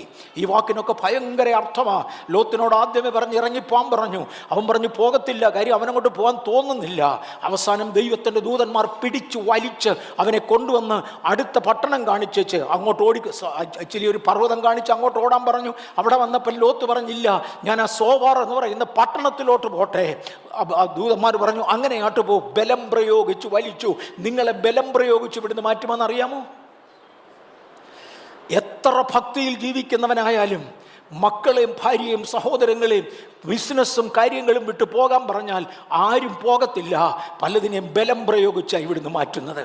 ദൂതന്മാർ ഇവിടെ വന്ന് ദൈവത്തിൻ്റെ ഭക്തന്മാരെ ബലം പ്രയോഗിച്ച് മാറ്റിയ ശേഷം ഈ ഭൂമിയുടെ മേൽ തീയിടും എന്നെൻ്റെ പ്രിയപ്പെട്ടവർ മറക്കരുത്. ഇന്നത്തെ ഭാഷയിൽ ലോകമഹായുദ്ധം അയക്കുന്നതിന് മുന്നമേ ദൈവം തൻ്റെ സഭയെ ഇവിടുന്ന് ബലം പ്രയോഗിച്ച് വേർപെടുത്തും. അങ്ങനെ വേർപെടപ്പെടുവാൻ ദൈവസന്നിധിയിൽ ഒരുങ്ങുവാൻ കർത്താവിൻ്റെ നാമത്തിൽ ഞാൻ ഓർമ്മിപ്പിക്കട്ടെ. ലക്ഷണങ്ങൾ ഒത്തുവരുന്നുണ്ടോ? കള്ളപ്രവാചകന്റെ ലക്ഷണങ്ങളിൽ തൊട്ട് ഞാൻ ചിലതിലേക്കൊക്കെ മാറി. ഒത്തുവരുന്നെങ്കിൽ നമുക്ക് ദൈവകരങ്ങളിലിരിക്കാം. We are in critical times. ഇത് കഴിഞ്ഞ ആഴ്ച ഞാൻ കാണിച്ച പിക്ചറാണ്. We are in critical times. വളരെ ക്രിട്ടിക്കലായ സമയത്താണ്. ഭൂലോകത്തിലൊക്കെയും സുവിശേഷം പ്രസംഗിക്കപ്പെടും. അവരവരുടെ ഭാഷകളിൽ സംസാരിക്കപ്പെടുന്നു. തുടർന്ന് date and year accurate prophecies with historical language. ഞാൻ ഹിസ്റ്ററി, ചരിത്രം എടുത്തുകൊണ്ട് ഡേറ്റ് അക്യുറസിയിൽ നടന്നതായ ചില പ്രവചനങ്ങളെ തൊട്ടിരുന്നു. ഒന്നുകൂടെ തൊടുവാൻ, തൊട്ടു മാത്രം പോകാൻ. കാര്യം അതിനകത്തൊരു പ്രത്യേക ടേം കഴിഞ്ഞ ആഴ്ചയിൽ വിശദീകരിക്കാതെ പോയി, ഒരു ആശയം വ്യക്തമാകാതെ പോയി. അതൊന്ന് പറയുവാൻ താല്പര്യപ്പെടുന്നു. ദാനിയേൽ പ്രവചനത്തെക്കുറിച്ച് തൊട്ടതാണ്. അതിനകത്തൊരു ബിംബത്തിൻ്റെ രൂപത്തിൽ രാജാവിനെ കാണിച്ച വസ്തുതകൾ മനസ്സിലാകേണ്ടതിന് വേണ്ടി ജീവികളുടെ രൂപത്തിൽ ദാനിയേലിനെ കാണിച്ചു. തൻ്റെ പുസ്തകത്തിൽ ഒരുപാട് ജ്ഞാനമുണ്ട്. ജ്ഞാനം വർദ്ധിപ്പിക്കുവാൻ ദൈവം അതിനെ ഉപയോഗിച്ചു. ഇവിടെ നമ്മൾ ഡേറ്റ് അക്യുറസിയിൽ എടുത്ത ഒന്നാണ്. നിരന്തര ഹോമയാഗം യെരുശലേമിനെ വീഥിയും കിടങ്ങുമായി വീണ്ടും പണിയുവാൻ കൽപ്പന പുറപ്പെടുന്ന ദാനിയേൽ പ്രവചനം 9:25. അവിടെ മുതൽ 69 ആഴ്ചവട്ടം കഴിയുമ്പോൾ ഒരഭിഷക്തൻ ഛേദിക്കപ്പെടും. നമ്മളതിൻ്റെ ഡേറ്റ് അക്യുറസിയിൽ എടുത്തു. യെരുശലേമിനെ വീഥിയും കിടങ്ങുമായി പണിയുവാൻ കൽപ്പന പുറപ്പെട്ടത് മുതൽ 1,78,800 ശിഷ്ടം ദിവസങ്ങൾ കഴിഞ്ഞപ്പോഴാണ്, അതായത് ഈ 69 ആഴ്ചവട്ടത്തിൻ്റെ ഔദ്യോഗികമായ കണക്കുകൂട്ടൽ, ഇനി ഞാനത് കൊണ്ടുവന്നതാണ്. അന്നാണ് വിളിച്ചു പറയുന്നത്, യെരുശലേം പുത്രിയെ, നിനക്ക് നിന്റെ സമാധാനത്തിനുള്ളത് ഇന്നെങ്കിലും അറ്റ്ലീസ്റ്റ് ഓൺ ദിസ് ദൈ ഡേ നീ അറിഞ്ഞെങ്കിൽ കൊള്ളായിരുന്നു. ഡേറ്റ് അക്യുറസിയിലെ പ്രവചനം പറഞ്ഞു. അവിടെ എടുത്തു പറയാനിരുന്ന ഒരു കാര്യം ഇന്ന് എടുത്തു പറയുവാൻ താല്പര്യപ്പെടുന്നു. ദൈവത്തിൻ്റെ പല കാലക്കണക്കുകൾക്കകത്തും ഒരു പരന്തറ്റിക്കൽ പീരീഡ്, ഒരു മാറ്റിവെച്ചിരിക്കുന്ന കാലഘട്ടം കാണും. ഒരിക്കൽ ഒരു പ്രത്യേക ഇൻസിഡൻറ്റിൽ എന്നോട് പരിശുദ്ധാത്മാവ് ഇടപെട്ടു. ഇന്നു മുതൽ ഇത്ര ദിവസം കഴിയുമ്പോൾ, ഇത്ര ദിവസമെന്നാണ് പറഞ്ഞു, ഇത്ര വർഷം കഴിയുമ്പോൾ നിൻ്റെ ജീവിതത്തിൽ ഇന്ന നന്മയുണ്ടാകും. നടന്നില്ല.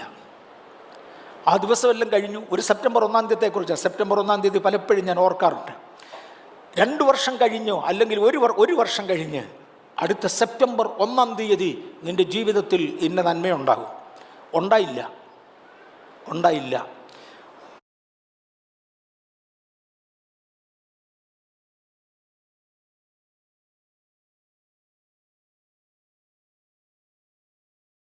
ഡേറ്റ് അക്യുറസിയിൽ പ്രവചനം പറഞ്ഞിരുന്ന ഒരു പാസ്റ്ററായിരുന്നു അന്ന് പറഞ്ഞത്. ഒരു പാസ്റ്റർ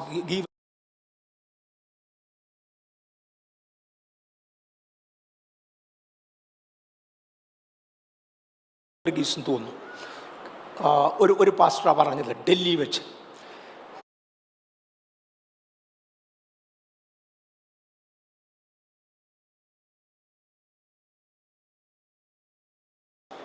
ഒരു സഹോദരൻ അവിടെ ഇരിപ്പുണ്ടായിരുന്നു. ഞങ്ങളുടെ കൂട്ടത്തിലിരുന്ന ഒരു സഹോദരൻ കേരളത്തിൽ നിന്നൊരു ജോലി അന്വേഷിച്ചു വന്നതാ. അദ്ദേഹത്തോട് ഒരു പ്രൊഫസി ഈ മനുഷ്യൻ പറഞ്ഞു, ഇന്നേക്ക് 5-ാമത്തെ ദിവസം MP മന്ദിരങ്ങളിൽ നിന്നെ ജോലിക്കായി നിർത്തും. ഇമ്പോസിബിൾ. ഒരു MP-യുടെ കൂടെ ജോലി ചെയ്യാൻ ഈ മനുഷ്യൻ്റെ പേര് എംപ്ലോയ്മെൻറ്റ് എക്സ്ചേഞ്ചിൽ രജിസ്റ്റർ ചെയ്തിട്ട് പോലുമില്ല. അങ്ങനെ ഒരാളിനെ ഒരു MP വിളിക്കുക എന്ന് പറഞ്ഞാൽ എളുപ്പമല്ല. ഒരു MP-യുടെ കൂടെ ജോലി ചെയ്യുന്നത് എളുപ്പമല്ല. പക്ഷെ അദ്ദേഹത്തോടുള്ള വാക്കിതായിരുന്നു ഒരു പ്രവാചകൻ്റെ, ഇന്നു മുതൽ 5-ാമത്തെ ദിവസം നീ MP മന്ദിരങ്ങളിൽ ജോലിക്കായി നിർത്തും. നിൻ്റെ ശമ്പളത്തിൻ്റെ ലെവൽ ഇന്നതായിരിക്കും. നിൻ്റെ അപ്പൻ ഉണ്ടാക്കി വെച്ച കടം വരെ കംപ്ലീറ്റ്ലി വീട്ടുന്ന, നിൻ്റെ സഹോദരിയുടെ വിവാഹം നടക്കുന്ന ഒരുപാട് സാമ്പത്തിക ബാധ്യതകളാണ്. It's a bundle. ഇത് മൊത്തം ഇങ്ങോട്ട് എടുത്തിട്ടേച്ച് പറഞ്ഞു, ഇത് മുഴുവനും പരിഹരിക്കുന്ന ഒരു ജോലിയായിരിക്കും ഇന്നേക്ക് 5-ാമത്തെ ദിവസം. ഇമ്പോസിബിൾ എന്ന് ഞങ്ങളെല്ലാം പറഞ്ഞു. ഞാൻ പറഞ്ഞാൽ ഈ മനുഷ്യൻ്റെ പേര് എംപ്ലോയ്മെൻറ്റ് എക്സ്ചേഞ്ചിൽ രജിസ്റ്റർ ചെയ്തിട്ടില്ല. ആ സാഹചര്യത്തിലാണ് 5-ാമത്തെ ദിവസം വൈകിട്ട് 6 മണി വരെ ഞാൻ ആ മനുഷ്യൻ്റെ കൂടെ ഉണ്ടായിരുന്നു. ഒന്നും നടന്നില്ല. ആ സമയം കഴിഞ്ഞപ്പോൾ ഞാൻ പറഞ്ഞു, തലപിടി കുഞ്ഞോൻ്റെ കാര്യമാണ് പറയുന്നത്. തലപിടി കുഞ്ഞോനോട് ഞാൻ പറഞ്ഞു, കുഞ്ഞോനെ, പുള്ളിയുടെ പ്രവചനം സാധാരണ തെറ്റുന്ന പതിവില്ല, പക്ഷേ എന്തോ സംഭവിച്ചു, എനിക്ക് പോയേ പറ്റുള്ളൂ, പോവാ. കുഞ്ഞോൻ എന്നോട് പറഞ്ഞ വാചകം, ബ്രദറെ, രാത്രി 12 മണി വരെയും ഇന്നത്തെ ദിവസമാണ്, ഞാൻ റെഡിയാണ്. രാത്രി 12 മണി വരെ ഞാൻ റെഡിയാണ്. എക്സാക്ട്ലി രാത്രി 11:15 ജഗന്നാഥ ജയ്പാൽ സിംഗ് എന്ന് പറയുന്ന MP-യുടെ വീട്ടിൽ നിന്ന് ഒരു വേലക്കാരൻ വന്ന് വെച്ച് പറഞ്ഞു, MP നിന്നെ വിളിക്കുന്നു, ഒരു അക്കൗണ്ടൻറ്റിൻ്റെ പോസ്റ്റിലേക്ക് ആക്കാനാ. അങ്ങനെ പ്രവചനം പറഞ്ഞ പ്രവാചകനാ. ഈ പറഞ്ഞ കണ്ടീഷൻസ് മുഴുവൻ നിറവേറി. അവർക്ക് കൊടുത്തത് ഹ്യൂജ് എമൗണ്ടാണ്. ശമ്പളമൊന്നും അല്ല കൊടുത്തത്. It was great gift. അങ്ങനെ കൊടുക്കുകയായിരുന്നു. സകലതും തീർന്നു. ആ പ്രവാചകനാണ് എന്നോട് പറഞ്ഞത്, ഈ വരുന്ന സെപ്റ്റംബർ 1-ാം തീയതി നിൻ്റെ കടഭാരങ്ങൾ തീരും, നീ ഒരു പുതിയ ശമ്പളം വാങ്ങും. ഒന്നും നടന്നില്ല. അടുത്ത 2 വർഷത്തേക്കൊന്നും നടന്നില്ല. ഒരു ദിവസം ഹൃദയഭാരത്തോടെ ഞാൻ എന്നോടുള്ള ആ ദൂത് നടന്നില്ലല്ലോ എന്ന് പറഞ്ഞ് സിസ്റ്റർ മേരി കോവൂരിൻ്റെ അടുക്കൽ പ്രാർത്ഥിക്കാനിരിക്കുമ്പോൾ സിസ്റ്റർ കോവൂർ ഒരു ദൂത് പറഞ്ഞു. എൻ്റെ കാലക്കണക്കുകൾ എൻ്റെ പ്രമാണത്തിൽ നിൽക്കുന്നവർക്ക്. നീ എൻ്റെ പ്രമാണത്തിൽ നിന്ന് വിട്ടുമാറിയാൽ എൻ്റെ കാലക്കണക്ക് വിട്ടുമാറും. നീ എൻ്റെ പ്രമാണത്തിൽ നിന്ന് തെറ്റിയാൽ എൻ്റെ കാലക്കണക്കുകൾ തെറ്റും. സത്യത്തിൽ ഞാൻ തെറ്റിയതല്ല. അതുകൊണ്ട് അടുത്ത 2-3 വർഷം കൂടെ കഴിഞ്ഞ ശേഷം അതേ സെപ്റ്റംബർ 1-ാം തീയതിയുടെ ഇഫക്റ്റീവ് ഡേറ്റിൽ പുതിയ പേ കമ്മീഷൻ റിപ്പോർട്ട് പുറത്തു വന്നു. എനിക്ക് അരിയേഴ്സ് ചേർത്ത് കിട്ടിയതോടെ എൻ്റെ സകല ഭാരങ്ങളും വർഷങ്ങളുടെ സാലറി ഒരുമിച്ചാണ് കിട്ടിയത്. സകലതും തീരാനിടയായി. ദൈവത്തിന് ഒരു പരന്തെറ്റിക്കൽ പീരീഡുണ്ട്. വ്യത്യസ്ത കാരണങ്ങളാൽ ദൈവം മാറ്റിവെക്കുന്ന ചില കാലഘട്ടങ്ങളുണ്ട്. ഞാൻ അതിനെക്കുറിച്ച് വേറൊരു ദിവസം ഒരു വിശദീകരണം പറയാം, ചരിത്രത്തിൽ നിന്ന് എടുത്തുകൊണ്ട്, ബൈബിൾ ചരിത്രത്തിൽ നിന്ന്. ഇതുപോലെ ദൈവം ഇസ്രായേലിന് കൊടുത്ത 70 വർഷത്തിൽ നിന്ന് ഒരു പരന്തെറ്റിക്കൽ പീരീഡ്, 70 ആഴ്ചവട്ടത്തിൽ നിന്ന് ഒരു പരന്തെറ്റിക്കൽ പീരീഡ് മാറ്റിവെച്ചു. 69 ആഴ്ചവട്ടം വരെ കൊണ്ട് ഇന്നത് സംഭവിക്കും. അതോടുകൂടെ യഹൂദനുമായുള്ള ബന്ധം ദൈവം തൽക്കാലം വിടും. വീണ്ടും ഒരു കാലഘട്ടത്തിന് ശേഷം 70ാമത്തെ ആഴ്ചവട്ടം തുടങ്ങും. 70 ആഴ്ചവട്ടത്തിൻ്റെ ഒരു പ്രമാണം ആദ്യം കൊടുത്തു. 69 ആഴ്ചവട്ടം ദൈവം കംപ്ലീറ്റ് ചെയ്തു. തുടർന്ന് പറഞ്ഞു, തൽക്കാലം യഹൂദന് മാറി നിൽക്കാം, ഞാൻ സഭയുമായി ഡീൽ ചെയ്യട്ടെ, ജാതികൾക്ക് രക്ഷ കൊടുക്കാൻ പോകുകയാണ്. ആ ദീർഘമായ കാലമാണ് ഏതാണ്ട് 2000-ഓളം വർഷം എനിക്കും നിങ്ങൾക്കും കിട്ടിയത്. ആ ദിവസങ്ങൾ തീരാൻ തുടങ്ങുക. ഇത് തീർന്നാൽ യഹൂദൻ്റെ 70ാമത്തെ ആഴ്ചവട്ടം വീണ്ടും തുടങ്ങാൻ പോവുക. വളരെ ഇമ്പോർട്ടൻ്റായ ഒരു കാര്യമാണ്. ദിവസങ്ങളുടെ അക്യുറസിയിൽ ഞാനത് എടുത്തു പറഞ്ഞു. ദാനിയേൽ പ്രവചനം 9:24 നിന്റെ ജനത്തിനും വിശുദ്ധ നഗരത്തിനും 70 ആഴ്ചവട്ടം നിയമിച്ചിരിക്കുന്നു. ഞാൻ അവിടെ അല്പം ഒന്ന് കുറച്ചുകൊണ്ട് മുന്നോട്ട് പോകാം. യഹൂദൻ്റെ ആരംഭത്തിങ്കലുള്ള സമയം കഴിഞ്ഞു. അതിനുശേഷമാണ് പെന്തക്കോസ് പെരുന്നാൾ നടന്നത്. പെന്തക്കോസ് പെരുന്നാൾ മുതൽ സഭ തിരികെ പോകുന്നത് വരെയുള്ള കാലഘട്ടത്തെ കൃപായുഗം അഥവാ സഭായുഗം എന്ന് വിളിക്കും. ഞാനും നിങ്ങളും കൃപായുഗത്തിൻ്റെ അന്ത്യഘട്ടങ്ങളിലാണ്, സഭായുഗത്തിൻ്റെ അന്ത്യഘട്ടങ്ങളിലാണ്. ദാനിയേൽ പ്രവചനം 12:11 നിരന്തര ഹോമയാഗം നിർത്തലാക്കുകയും ശൂന്യമാക്കുന്ന മ്ലേച്ഛബിംബത്തെ പ്രതിഷ്ഠിക്കുകയും ചെയ്യുന്ന കാലം മുതൽ 1090 ദിവസം ചെല്ലും. 1290 ദിവസങ്ങൾ ചെല്ലും. കഴിഞ്ഞ ആഴ്ച ഞാൻ തൊട്ടു 1290 ദിവസങ്ങൾ എന്ന് പ്രവചനാത്മാവിൽ പറഞ്ഞിരിക്കുന്നത് മനുഷ്യൻ്റെ 1290 വർഷങ്ങളാണ്. ഒന്നുകൂടെ ആവർത്തിക്കാം. നിരന്തര ഹോമയാഗം നിർത്തലാക്കുകയും അത് BC-യിൽ നിർത്തലാക്കി ശൂന്യമാക്കുന്ന ബിംബത്തെ പ്രതിഷ്ഠിക്കുകയും ചെയ്യുന്നത് വരെയുള്ള കാലഘട്ടം 1290 വർഷങ്ങളാണ്. നിങ്ങൾക്ക് കാണാം, 1290 വർഷങ്ങൾ തികഞ്ഞ അന്നാണ്, അതായത് ദാനിയേൽ പ്രവചനം 12-ാം അധ്യായത്തിൻ്റെ 11-ാമത്തെ വാക്യത്തിൽ ഈ പറയുന്ന ദിവസങ്ങളെ വർഷങ്ങളാക്കി മാറ്റിയാൽ അത് തികയുന്ന അന്നാണ്. യെരൂശലേമിനെ നിരന്തര ഹോമയാഗം നിർത്തലാക്കി. ഇടത്തുവശത്ത് നിങ്ങൾക്ക് കാണാം, ദേവാലയത്തിൽ ഉണ്ടായിരുന്നത് ബാബേൽ രാജാക്കന്മാർ എടുത്തുകൊണ്ട് പോകുന്നത്. ആ കൊണ്ടുപോയ ദിവസം മുതൽ ഡോം ഓഫ് ദ റോക്ക് പ്രതിഷ്ഠിക്കുന്നത് വരെ സൂക്ഷം 1290 വർഷമാണ്.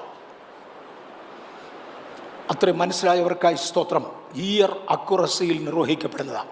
കഴിഞ്ഞ ആഴ്ച ഞാൻ തൊട്ടു സ്ട്രെസ് ചെയ്തില്ല. അടുത്തൊന്നിലേക്ക് പോകുക. നിൽക്കേണ്ടത് ഉണ്ടല്ലോ. Dome of the Rock AD 692 പ്രതിഷ്ഠിക്കപ്പെടുന്നത്. നിരന്തര ഹോമയാഗം നിർത്തലാക്കുന്നത് മുതൽ ശൂന്യമാക്കുന്ന മ്ലേച്ഛത പ്രതിഷ്ഠിക്കപ്പെടുന്നത് വരെ 1290 വർഷങ്ങൾ കഴിഞ്ഞു. അടുത്തൊരു കണക്കിലോട്ട് മാറുക. ആ 1290 വർഷങ്ങൾ കഴിഞ്ഞാൽ ദാനിയേൽ പ്രവചനം 12:11 നിരന്തര ഹോമയാഗം നിർത്തലാക്കുകയും ശൂന്യമാക്കുന്ന മ്ലേച്ഛബിംബത്തെ പ്രതിഷ്ഠിക്കുകയും ചെയ്യുന്ന കാലം മുതൽ 1290 ദിവസം ചെല്ലും. 12-ാമത്തെ വാക്യത്തിൽ 1235 ദിവസത്തോളം കാത്തു ജീവിക്കുന്നവൻ ഭാഗ്യവാൻ. അന്നു മുതൽ ശൂന്യമാക്കുന്ന മ്ലേച്ഛബിംബത്തെ പ്രതിഷ്ഠിച്ചത് മുതൽ 1335 ദിവസങ്ങളിലൂടെ കഴിയുമ്പോൾ വരുവാനുള്ളവൻ വരും. അതുവരെ ഒരുവൻ കാത്തു നിൽക്കും. വേറൊരു ഭാഷയിൽ യഹൂദൻ്റെ 70ാമത്തെ ആഴ്ചവട്ടം തീരും. അതെന്നറിയാമോ? 1290 അധികം 1335 സമം 2027. നമ്മൾ എവിടെ വന്ന് നിൽക്കുന്നുവെന്ന് ഒന്നുകൂടെ ഓർമ്മിപ്പിക്കാനാ. ഒരു ഫോൾസ് അലാം അഥവാ വന്നു പോയെങ്കിൽ ക്ഷമിക്കണം, അലാറം കൊടുക്കാതിരിക്കുന്നതിനേക്കാൾ നല്ലതാ കാഹളം കാണുമ്പോൾ ഊതിയേ മതിയാകൂ. വാൾ വരുന്നത് കണ്ടാൽ വിളിച്ചു പറഞ്ഞേ മതിയാകൂ. ദൈവത്തിൻ്റെ പരംതെറ്റിക്കൽ പീരീഡ് ഇനി ഉണ്ടായിക്കൂടുന്നില്ല. ഏതെങ്കിലും ചില കാരണങ്ങളാൽ ദൈവം ചിലത് അങ്ങോട്ടോ ഇങ്ങോട്ടോ മാറ്റിയെന്ന് വരും. ഈ 2027 ഒരു കാലഘട്ടമാണെങ്കിൽ, ഞാൻ സിമ്പിൾ മാത്തമാറ്റിക്സ് ആണ് ഉപയോഗിക്കുന്നത്. ദാനിയേൽ പ്രവചന 9-ാം അധ്യായത്തെ സിമ്പിൾ മാത്തമാറ്റിക്സിലേക്കും ചരിത്രത്തിലേക്കും ലിങ്ക് ചെയ്യുമ്പോൾ കിട്ടുന്ന വർഷമായത്. ഇതിനകത്തെ ഒടുവിലത്തെ 3.5 വർഷം എങ്കിലും മഹോദ്രവത്തിൻ്റെ സമയമായിരിക്കും.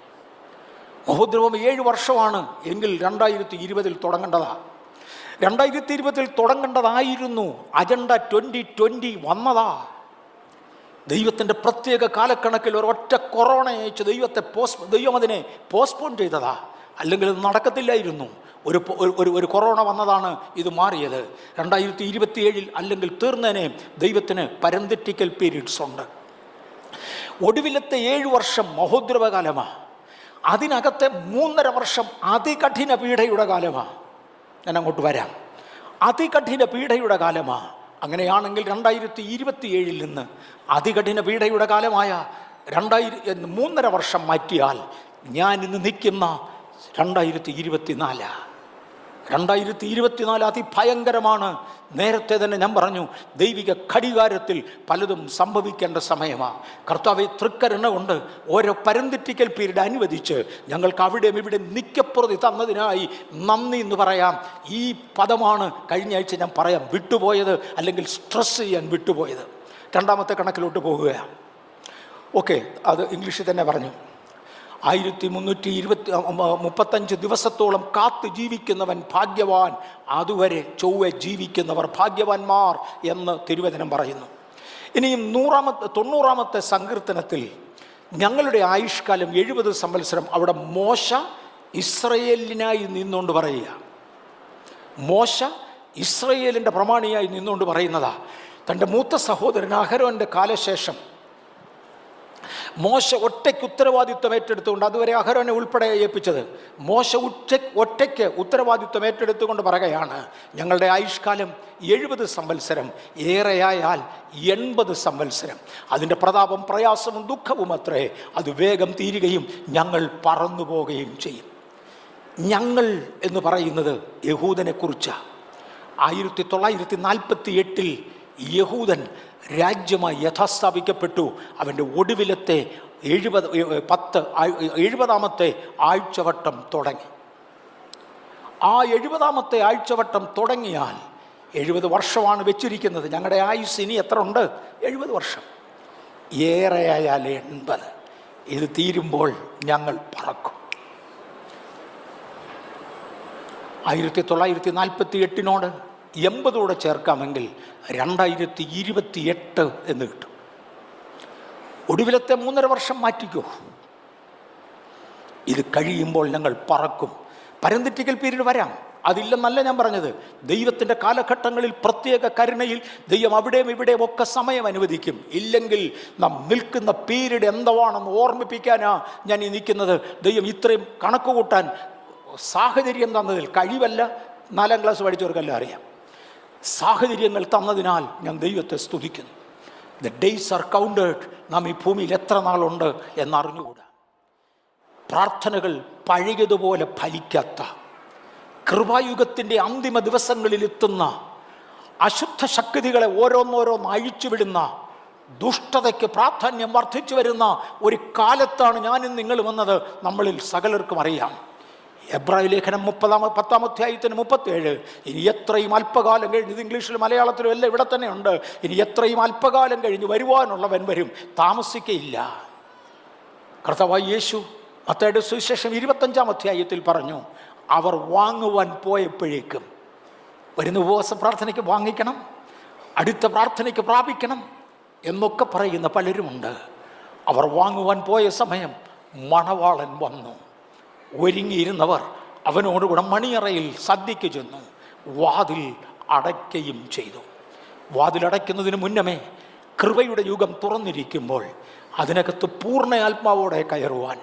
ഞാനും പെന്തിക്കോസിലാന്നല്ല, ഞാനും ബഥേലിലാന്നല്ല, തവേ ഞാൻ അതിനകത്തെ ആളാ, ഞാൻ അതിൻ്റെ അങ്ങയുടെ ബലത്തിലാണ് ജീവിക്കുന്നത് എന്ന് പറയുവാൻ നമുക്ക് നമ്മെ തന്നെ ഒന്നുകൂടെ ഒരുക്കുവാൻ കർത്താവിൻ്റെ കരങ്ങളിൽ ഏൽപ്പിക്കാം. മറക്കരുത്, we are in critical times. ഇനിയും പൊളിറ്റിക്കൽ റൂട്ടിൽ പോകാൻ 10 മിനിറ്റൂടെ ഞാൻ എടുക്കത്തുള്ളൂ, 10-12 മിനിറ്റൂടെ ഞാൻ ഇനി എടുക്കത്തുള്ളൂ.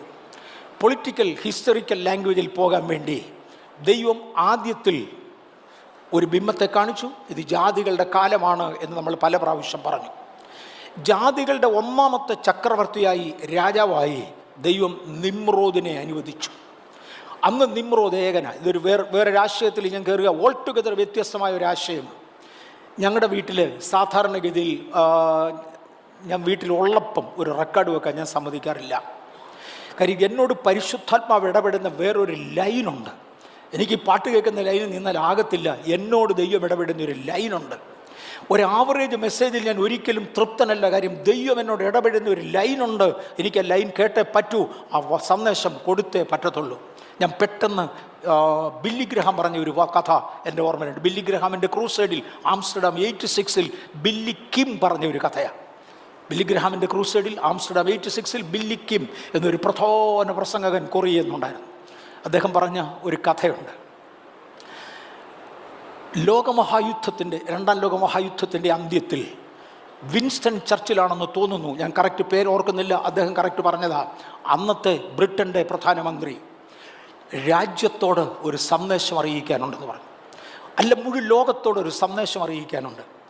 അമേരിക്കയിൽ നിന്ന് വന്നിരുന്ന അമേരിക്കൻ റേഡിയോ ഓഫീസർ വന്ന് ഈ സന്ദേശം അതുപോലെ അമേരിക്കൻ ജനതയുടെ അടുക്കൽ എത്തിക്കേണ്ടതിന് വേണ്ടി അദ്ദേഹം തൻ്റെ റേഡിയോ സെറ്റപ്പ് എല്ലാം ചെയ്ത് ഒരു പൊതു മൈതാനത്ത് നിന്നുകൊണ്ടാണ് ഈ പ്രധാനമന്ത്രി ഈ സന്ദേശം അറിയിക്കുന്നത്.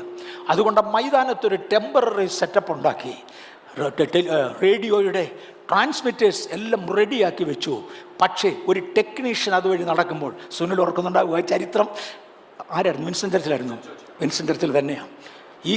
ഈ കഥ ഞങ്ങളൊക്കെ ഒത്തിരി കേട്ടതാ. കാര്യം ആംസ്റ്റർഡാം 86 പ്രസംഗമാണ് ലോക ചരിത്രത്തിൽ പ്രസംഗിച്ചിട്ടുള്ള പ്രസംഗങ്ങളിൽ വെച്ച് കൊള്ളാവുന്ന ഒരു പ്രസംഗമെന്നാണ് ലോകം അറിയുന്നത്. അതുകൊണ്ട് എത്ര പ്രാവശ്യം ഞങ്ങളൊക്കെ കേട്ടതാ ബില്ലി കിമിൻ്റെ പ്രസംഗം. ബൈ മിസ്റ്റേക്ക് ഒരു ടെക്നീഷ്യൻ നടന്നു പോകുമ്പോൾ തൻ്റെ കാല് തട്ടി ഒരു ഇലക്ട്രിക്കൽ വയർ കട്ടായിപ്പോയി. മുഴുവൻ അമേരിക്കൻ ജനതയ്ക്കും സന്ദേശം നഷ്ടപ്പെടാൻ പോവുക. ആ ടെക്നീഷ്യൻ വന്ന് തൻ്റെ 2 കൈകളുണ്ട് ആ വയറെടുത്ത് ചേർത്ത് വെച്ച് തൻ്റെ ശരീരത്ത് ഷോക്ക് അടിക്കുന്നത് കൊണ്ട് ആ ഷോക്കിൽ കുലുങ്ങി ആ മനുഷ്യൻ നിന്നു. കാര്യം, ഈ സന്ദേശം നഷ്ടപ്പെടുത്താൻ പാടില്ല, അമേരിക്കൻ ജനതയ്ക്ക് ഇത് കിട്ടണം. ദൈവത്തോട് അടുത്തിടപെടുന്ന പലർക്കും നിരൂപണങ്ങൾ ധാരാളം നേരിടേണ്ടി വന്നേക്കാം, എതിരുകൾ ധാരാളം നേരിടേണ്ടി വന്നേക്കാം, പ്രതിസന്ധികൾ വളരെയധികം ഉണ്ടായെന്ന് വരാം, ശാരീരിക ക്ലേശങ്ങളും ഇല്ലാതില്ല. പക്ഷെ നിറച്ചുകൊണ്ടാണെങ്കിലും ഷോക്ക് അടിച്ചുകൊണ്ടാണെങ്കിലും എൻ്റെ ജനത്തിന് ഈ സന്ദേശം ലഭിക്കണം. അതിൻ്റെ ഗൗരവത്തിൽ ഞാൻ പറയുകയാണ്. നിമ്രോദിനെ ദൈവമാക്കുമ്പോൾ ഒരൊറ്റ മനുഷ്യൻ്റെ കയ്യിലായിരുന്നു മുഴുവൻ ഭരണവും. ഞാനത് അല്പം ഒന്ന് ഡൈല്യൂട്ട് ചെയ്യാൻ പോവാം. എന്നാൽ ദൈവം തുടർന്ന് പറഞ്ഞു, ഈ സിസ്റ്റം, ആ ഫണ്ടമെൻ്റൽ സിസ്റ്റം തുടരട്ടെ. നമ്മൾ കഴിഞ്ഞ ദിവസം തൊട്ടതാണ്. ദാനിയേൽ പ്രവചനം 4:14-15 വൃക്ഷം വെട്ടുക. ഇത് ബാബേൽ രാജാവിനുണ്ടാകുന്ന ദർശനമാണ്. വൃക്ഷം വെട്ടുക, അതിൻ്റെ കമ്പുകൾ കുടയുക, ഇല ചെതറട്ടെ, ആ വൃക്ഷത്തിൻ്റെ മുകളിലിരിക്കുന്ന പക്ഷികൾ പറന്നു പോകട്ടെ, അതിൻ്റെ കീഴിലിരിക്കുന്ന മൃഗങ്ങൾ ഓടിപ്പോകട്ടെ. പക്ഷേ വൃക്ഷത്തിൻ്റെ അടിവേര് നശിപ്പിക്കരുത്, ഫണ്ടമെൻ്റൽ സിസ്റ്റത്തിന് കേടുവരുത്തരുത്. നിമ്രോദ് നിന്റെ കാലശേഷം നിന്നെ വെട്ടിക്കൊടഞ്ഞു. നിന്നിലുണ്ടായിരുന്ന പക്ഷികളും മൃഗങ്ങളും പറന്നുപോയെങ്കിലും ഫണ്ടമെൻ്റൽ സിസ്റ്റം പോകത്തില്ലടാ. അത് സ്വർഗത്തിലെ ദൈവത്തിൻ്റെ പോളിസിയാണ്. നിൻ്റെ കയ്യിൽ തന്നത് ഏകരാജ്യ ഗവൺമെൻറ്, ലോക ഗവൺമെൻറ്റായി നിൻ്റെ കയ്യിലോട്ട് ഏൽപ്പിച്ചത്, സാക്ഷാൽ ലോക ഗവൺമെൻറ്റിൻ്റെ രാജാവാകേണ്ടവൻ നിൻ്റെ കയ്യിൽ നിന്ന് പിടിച്ചു പറിക്കും. നിന്നെ ഏൽപ്പിച്ചത് പല ജാതികളായിട്ടല്ല, നിന്നെ ഏൽപ്പിച്ചത് ഒരുത്തനായിട്ടാ. അതുകൊണ്ട് ജാതികളായി ഇടയ്ക്കൊന്ന് ചെതറിച്ചാലും ഒരുമിച്ച് ചേർത്ത് ഒറ്റ ലോകഭരണം കൊണ്ടുവന്ന് ആ ഭരണത്തിൻ്റെ കയ്യിൽ നിന്ന് ഞാൻ തിരിച്ചു പിടിക്കും. The fundamental system will remain. അബ്രഹാമിനൊരല്പം സ്ഥലം കൊടുത്തു, പേരിനും വേണ്ടും കൊടുത്തു, മുഴു ലോകവും ചേർത്ത് ഇവന് കൊടുക്കുകയായിരുന്നു. അവന് കൊടുത്തേച്ച് പറഞ്ഞു, നിനക്ക് ഭരിക്കാൻ എത്ര കാലമുണ്ടെന്നറിയാമോ? മനുഷ്യൻ്റെ ആയുസ് 120 സംവത്സരം. ഉൽപ്പത്തി പുസ്തകം 6:3. ഞാൻ അങ്ങോട്ട് പോകുന്നില്ല. മുമ്പേ പറഞ്ഞ പോലെ പ്രോഫറ്റിക്കൽ അനാലിസിസ്. മനുഷ്യൻ്റെ ആയുസ്, മനുഷ്യൻ്റെ കാലം, ആയുസ്സല്ല, മനുഷ്യൻ്റെ കാലം 120 സംവത്സരം എന്ന് യഹോവ പറഞ്ഞു. 120 സംവത്സരം എന്ന പദത്തെ പ്ലെയിൻ ലാംഗ്വേജിൽ എടുക്കരുത്. അതിന് ഏറ്റവും നല്ലതെന്ന് സജസ്റ്റ് ചെയ്യപ്പെടുന്ന വേദപഠിതാക്കൾ സജസ്റ്റ് ചെയ്യുന്നത് 120 ജൂബിലി വർഷമാണ്. കാര്യം ദൈവത്തിൻ്റെ വീണ്ടെടുപ്പിനോടുള്ള ബന്ധത്തിൽ ജൂബിലിക്കാണ് പ്രത്യേകത. 120 ജൂബിലി വർഷം എന്ന് പറഞ്ഞാൽ 6000 വർഷമെന്ന് കിട്ടും. 6000 വർഷമാണ് മനുഷ്യൻ്റെ ഭരണം ആകപ്പാടെ ദൈവം തന്നിരിക്കുന്നത്. മോനെ, ഞാൻ നിൻ്റെയിലോട്ട് കൈമാറുമ്പോൾ ഒരുത്തൻ്റെ കയ്യിൽ തന്നു. ഇതിനിടയ്ക്ക് ഞാൻ ഇതിനെ തല്ലിപ്പിരിച്ച് ഒത്തിരി ജാതികൾക്കായി കൊടുത്തെങ്കിലും തിരിച്ച് ഞാൻ ഒരുമിച്ച് ചേർത്ത് എൻ്റെ സമയം തീരുമ്പോൾ ഒരു സിംഗിൾ വേൾഡ് ഗവൺമെൻറ്റാക്കി അതിനെ മറിച്ചിട്ടേച്ച് ഭരണം ഞാൻ തിരിച്ചു പിടിക്കും. ഇതാണ് പറയുവാനുള്ളത്. അതിന് ഈ മൃഗങ്ങളും പക്ഷികളും. ഒന്നാമത്തെ ലോകമഹായുദ്ധം കഴിഞ്ഞ് ഒരുപാട് ജാതികളായി തിരിഞ്ഞേ. യെരമ്യാവിൻ്റെ പ്രവചനത്തിൽ ഇങ്ങനെ പറയുന്നുണ്ട്, ഞാൻ ബാബേൽ രാജാവിനും അവൻ്റെ മകനും മകൻ്റെ മകനുമായി ഇത്രയും രാജ്യം അങ്ങോട്ട് കൊടുത്തിരിക്കുന്നു. രാജ്യങ്ങളെ കാലഘട്ടങ്ങൾക്കൊത്തവണ്ണം പകുത്ത് അങ്ങോട്ട് കൊടുത്തു. ഇവിടെ ഞാൻ കഴിഞ്ഞ ഒരു ദിവസം പറഞ്ഞ ഒരു പ്രത്യേകത മറക്കരുത്. എനിക്കും നിങ്ങൾക്കും ദൈവം തന്നിരിക്കുന്നതും അതുപോലെ തന്നെ മറക്കരുത്. അവനവൻ്റെ ജീവിതത്തിന് പരിധികൾ വെച്ച്, കാലങ്ങൾ വെച്ച്, നിങ്ങൾ ഏതൊക്കെ പട്ടണത്തിൽ എവിടം മുതൽ എവിടം വരെ യാത്ര ചെയ്യണം, എവിടെല്ലാം വീടുകൾ മാറ്റിവെക്കണം, എത്ര വർഷം ഇവിടെ ഉണ്ടായിരിക്കണം എന്ന് കാലം തീരുമാനിച്ചാണ് ഇങ്ങോട്ടാക്കിയത്. സമയം കളയല്ലേ, നമുക്കുള്ള സമയം ഉപയോഗിക്കാം. ഈ കാര്യം ഞാൻ മറക്കാതെ ഓർപ്പിക്കുക. പകുത്തു കൊടുത്തു. ഒന്നാം ലോക മഹായുദ്ധം കഴിഞ്ഞ ഉടനെ ഒരു ലീഗ് ഓഫ് നേഷൻസ് ഫോം ചെയ്തു. 1914 ലീഗ് ഓഫ് നേഷൻസ് ഫോം ചെയ്തു. ലീഗ് ഓഫ് നേഷൻസിൻ്റെ അകത്തെ ഏറ്റവും പ്രധാനമായ 2 രാജ്യങ്ങൾ, ഒന്ന് US-ഉം ബ്രിട്ടനും ആയിരുന്നു. അവർ പ്ലാൻ ചെയ്തു ഒരു 2ാം ലോക മഹായുദ്ധം ഉണ്ടാകാൻ പാടില്ല. അതിനകത്ത് കുറേ പേര് വന്നു. പിന്നത്തേതിൽ അത് UNO ആയി മാറി. ലീഗ് ഓഫ് നേഷൻസ് ആയിരുന്ന കാലത്ത് US-ഉം ബ്രിട്ടനുമായിരുന്നു അതിനകത്തെ മോസ്റ്റ് പ്രധാനമായത്. 1919 ഇത് സ്റ്റാർട്ട് ചെയ്യുന്നത്. 1920 ജൂൺ മാസം 10 ഒഫീഷ്യലി ജനീവയിൽ വെച്ച് 63 രാജ്യങ്ങൾ ചേർന്ന് ലീഗ് ഓഫ് നേഷൻസ് എസ്റ്റാബ്ലിഷ് ചെയ്യുന്നത്, ഉദ്ഘാടനം ചെയ്യുന്നത്. ഒത്തിരി വിശദീകരണമുണ്ട്, ഞാൻ അങ്ങോട്ട് പോകുന്നില്ല. പ്രവചനങ്ങൾ ബൈബിളിൽ നിരത്തി കിടക്കുക. സമുദ്രത്തിൽ നിന്നായിരിക്കും ഇത് രൂപീകരിക്കുന്നത്. ലീഗ് ഓഫ് നേഷൻസിൻ്റെ ചിന്താഗതി വന്നത് എവിടെയാണെന്നറിയാവോ? ഒരു കൊച്ചു ഷിപ്പെടുത്ത് 63 രാജ്യങ്ങളുടെ ആളുകൾ ചേർന്ന ഷിപ്പിനകത്ത് കയറി പുറംകടലിൽ പോയി കിടന്ന പ്ലാൻ ചെയ്തത്. കാര്യം ഡിസ്റ്റർബൻസ് ഉണ്ടാകാതിരിക്കാൻ അവിടെ പ്ലാൻ ചെയ്തു, അതുകൊണ്ട് സ്ഥാപിച്ചു. ഇനിയും ഒരു ലീഗ് ഓഫ് നേഷൻസ് മാറി 2ാം ലോക മഹായുദ്ധം ഉണ്ടായി. 2ാം ലോക മഹായുദ്ധം ഉണ്ടായതിനെ തുടർന്ന് ഒരു ഗവൺമെൻറ്റിലേക്ക് നമ്മൾ വരികയാണ്. തുടർന്ന് ഒരു 3ാം ലോക മഹായുദ്ധം ഉണ്ടാകും. ഞാനിതൊന്ന് ചുരുക്കി പറഞ്ഞോട്ടെ. ഒരു ഗവൺമെൻറ് ഫോം ചെയ്യും. ഞാൻ ഒക്കുന്നിടത്തോളം കാണിക്കാൻ പോവാം. 3ാം ലോക മഹായുദ്ധം ഉണ്ടാകും. ഇപ്പം നടന്നുകൊണ്ടിരിക്കുന്നത് 3ാം ലോക മഹായുദ്ധമാണോ? ആയില്ല, ആകാൻ പോകുക. ഇസ്രയേൽ പണ്ട് ഫലമില്ലാതെ കിടന്ന കാലത്താണ് കർത്താവ് അതിനെ ശപിച്ചത്. അവൻ ഫലം കായ്ക്കാൻ തുടങ്ങിയപ്പോൾ ഇപ്പോൾ ശാപമൊന്നുമില്ല, തൊടാൻ സകലവനും പേടിയാണ്. ഞാൻ കഴിഞ്ഞ ദിവസം അത് വാക്യം ഇവിടെ പരസ്യമായി എടുത്തു വായിച്ചു. ഇസ്രയേൽ ഈ will be A stone of A cup of intoxication. ഭാരമുള്ള ഒരു കല്ലും ലഹരിയുടെ പാനീയവുമായിരിക്കും. അവനെ തൊടുന്നവനൊക്കെ ഈ മുറിവേൽക്കും. ഇവനെക്കുറിച്ച് കേൾക്കുന്നവനൊക്കെ വല്ലതും വിളിച്ചു പറയും. എന്തേലുമൊക്കെ. ഇസ്രയേലുമായി ഒരു ബന്ധവുമില്ല, യുദ്ധവുമായി ഒരു ബന്ധവുമില്ല. ഒരുപാട് കമൻറ്റേറ്റേഴ്സ് കേൾക്കണം, അവൻ കണ്ടിട്ടുമില്ല, കേട്ടിട്ടുമില്ല, ഇവിടെ പോയിട്ടുമില്ല. അങ്ങനെ ആകാനാ സാധ്യത, ഇങ്ങനെ ആകാനാ സാധ്യത. ഇവിടെ ഒന്ന് ചുമ്മാ ഇരിടോ, മനുഷ്യൻ്റെ സമയം കളയാതെ. അങ്ങനെ ചുമ്മാ ഇരിക്കാനൊക്കത്തില്ല. It's a cup of intoxication. I'm intoxicated, എനിക്ക് എന്തെങ്കിലും പറഞ്ഞേ പറ്റൂ. അന്നവൻ ഫലം കൊടുക്കാത്ത കാലമായിരുന്നു, അന്നവൻ ശപിക്കപ്പെട്ടു. ഇന്നവൻ ഫലം കൊടുക്കുന്ന കാലമാ, ഇന്നവൻ അനുഗ്രഹിക്കപ്പെടുകയാണ്. ഇനിയും ഈ ലീഗ് ഓഫ് നേഷൻസ് മാറി തൻ്റെ UNO ആയി മാറാൻ പോവാം. വെളിപ്പാട് പുസ്തകം 13-ാം അധ്യായത്തിൻ്റെ 11-ാമത്തെ വാക്യത്തിൽ 2 കൊമ്പുള്ള ഒരാടിനെ കാണാം. ഇപ്പം വിശദീകരിക്കാനൊക്കത്തില്ല. ഈ ആടിന് പ്രധാനമായും 2 ജോലിയുണ്ട്. വേറെ ഒരാട് പുറകെ വരാനുണ്ട്. ആ ആടിന് വേണ്ടി രാജ്യങ്ങളെ സ്വാധീനിക്കുന്നത് ഇതിൻ്റെ ഒരു ഘടകമാണ്. 2 കൊമ്പുകൾ കണ്ടത് 2 രാജ്യങ്ങളാണ്. അവയെ ഒരുമിച്ച് ചേർക്കുക.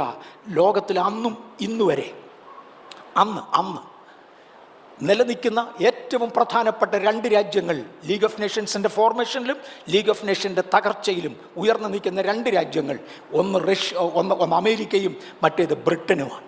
ഇവരെ തമ്മിൽ ചേർത്തുകൊണ്ട് വേണം UNO സ്റ്റാർട്ട് ചെയ്യാൻ. UNOയുടെ റോപ്പ് ഹോൾഡേഴ്സ് ഇവർ 2 പേരുമാണ്. ഇവരെ ഒരുമിച്ച് ചേർത്തു. UNO was born on 24th of October 1945. അതിനകത്തെ പ്രധാന തീരുമാനങ്ങൾ എടുത്ത് നമ്മൾ ഒത്തിരി പ്രാവശ്യം ചിന്തിച്ചു.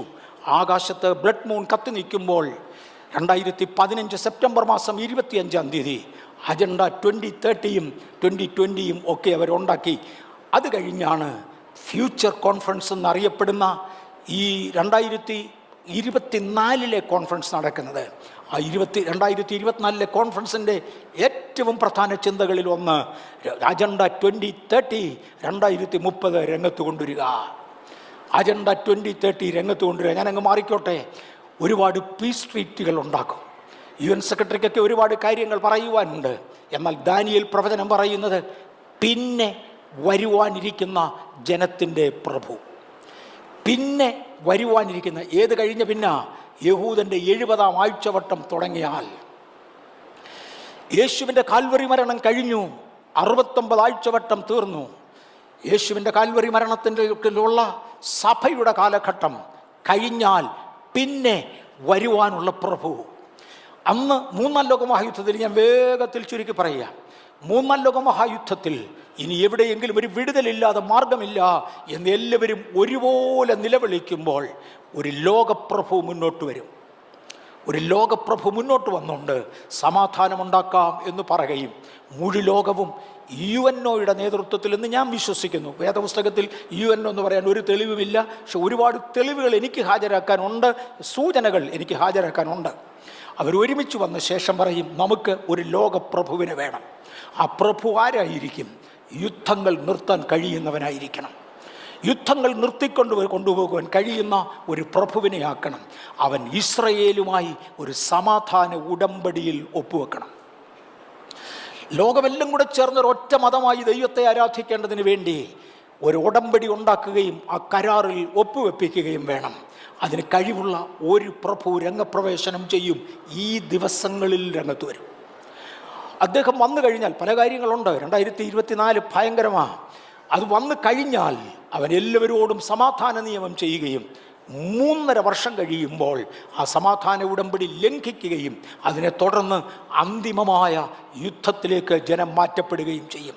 തൻ്റെ കഴിഞ്ഞുപോയ സകല മൃഗങ്ങളുടെയും ഏകീകൃത രൂപമുള്ള പഴയ ഭരണങ്ങളുടെ സ്വഭാവം ചേർത്ത് പണിത ഒരു പുതുഭരണം രംഗത്ത് വരും. അതിനെക്കുറിച്ചാണ് പറഞ്ഞത്.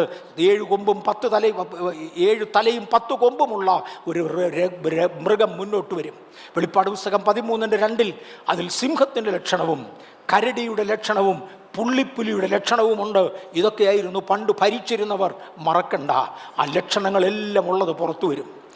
അന്ന് വരുന്ന മൃഗത്തിന്, ഇത് പറഞ്ഞ് നിർത്തിയേ പറ്റൂ, അന്ന് വരുന്ന മൃഗത്തിന് അപ്പോൾ വെളിപ്പാട് പുസ്തകം 13:1 അപ്പോൾ 10 കൊമ്പും 7 തലയും കൊമ്പുകളിൽ 10 രാജമുടിയും തലയിൽ ദൂഷണനാമങ്ങളും ഉള്ള ഒരു മൃഗം സമുദ്രത്തിൽ നിന്ന് കയറുന്നത് ഞാൻ കണ്ടു.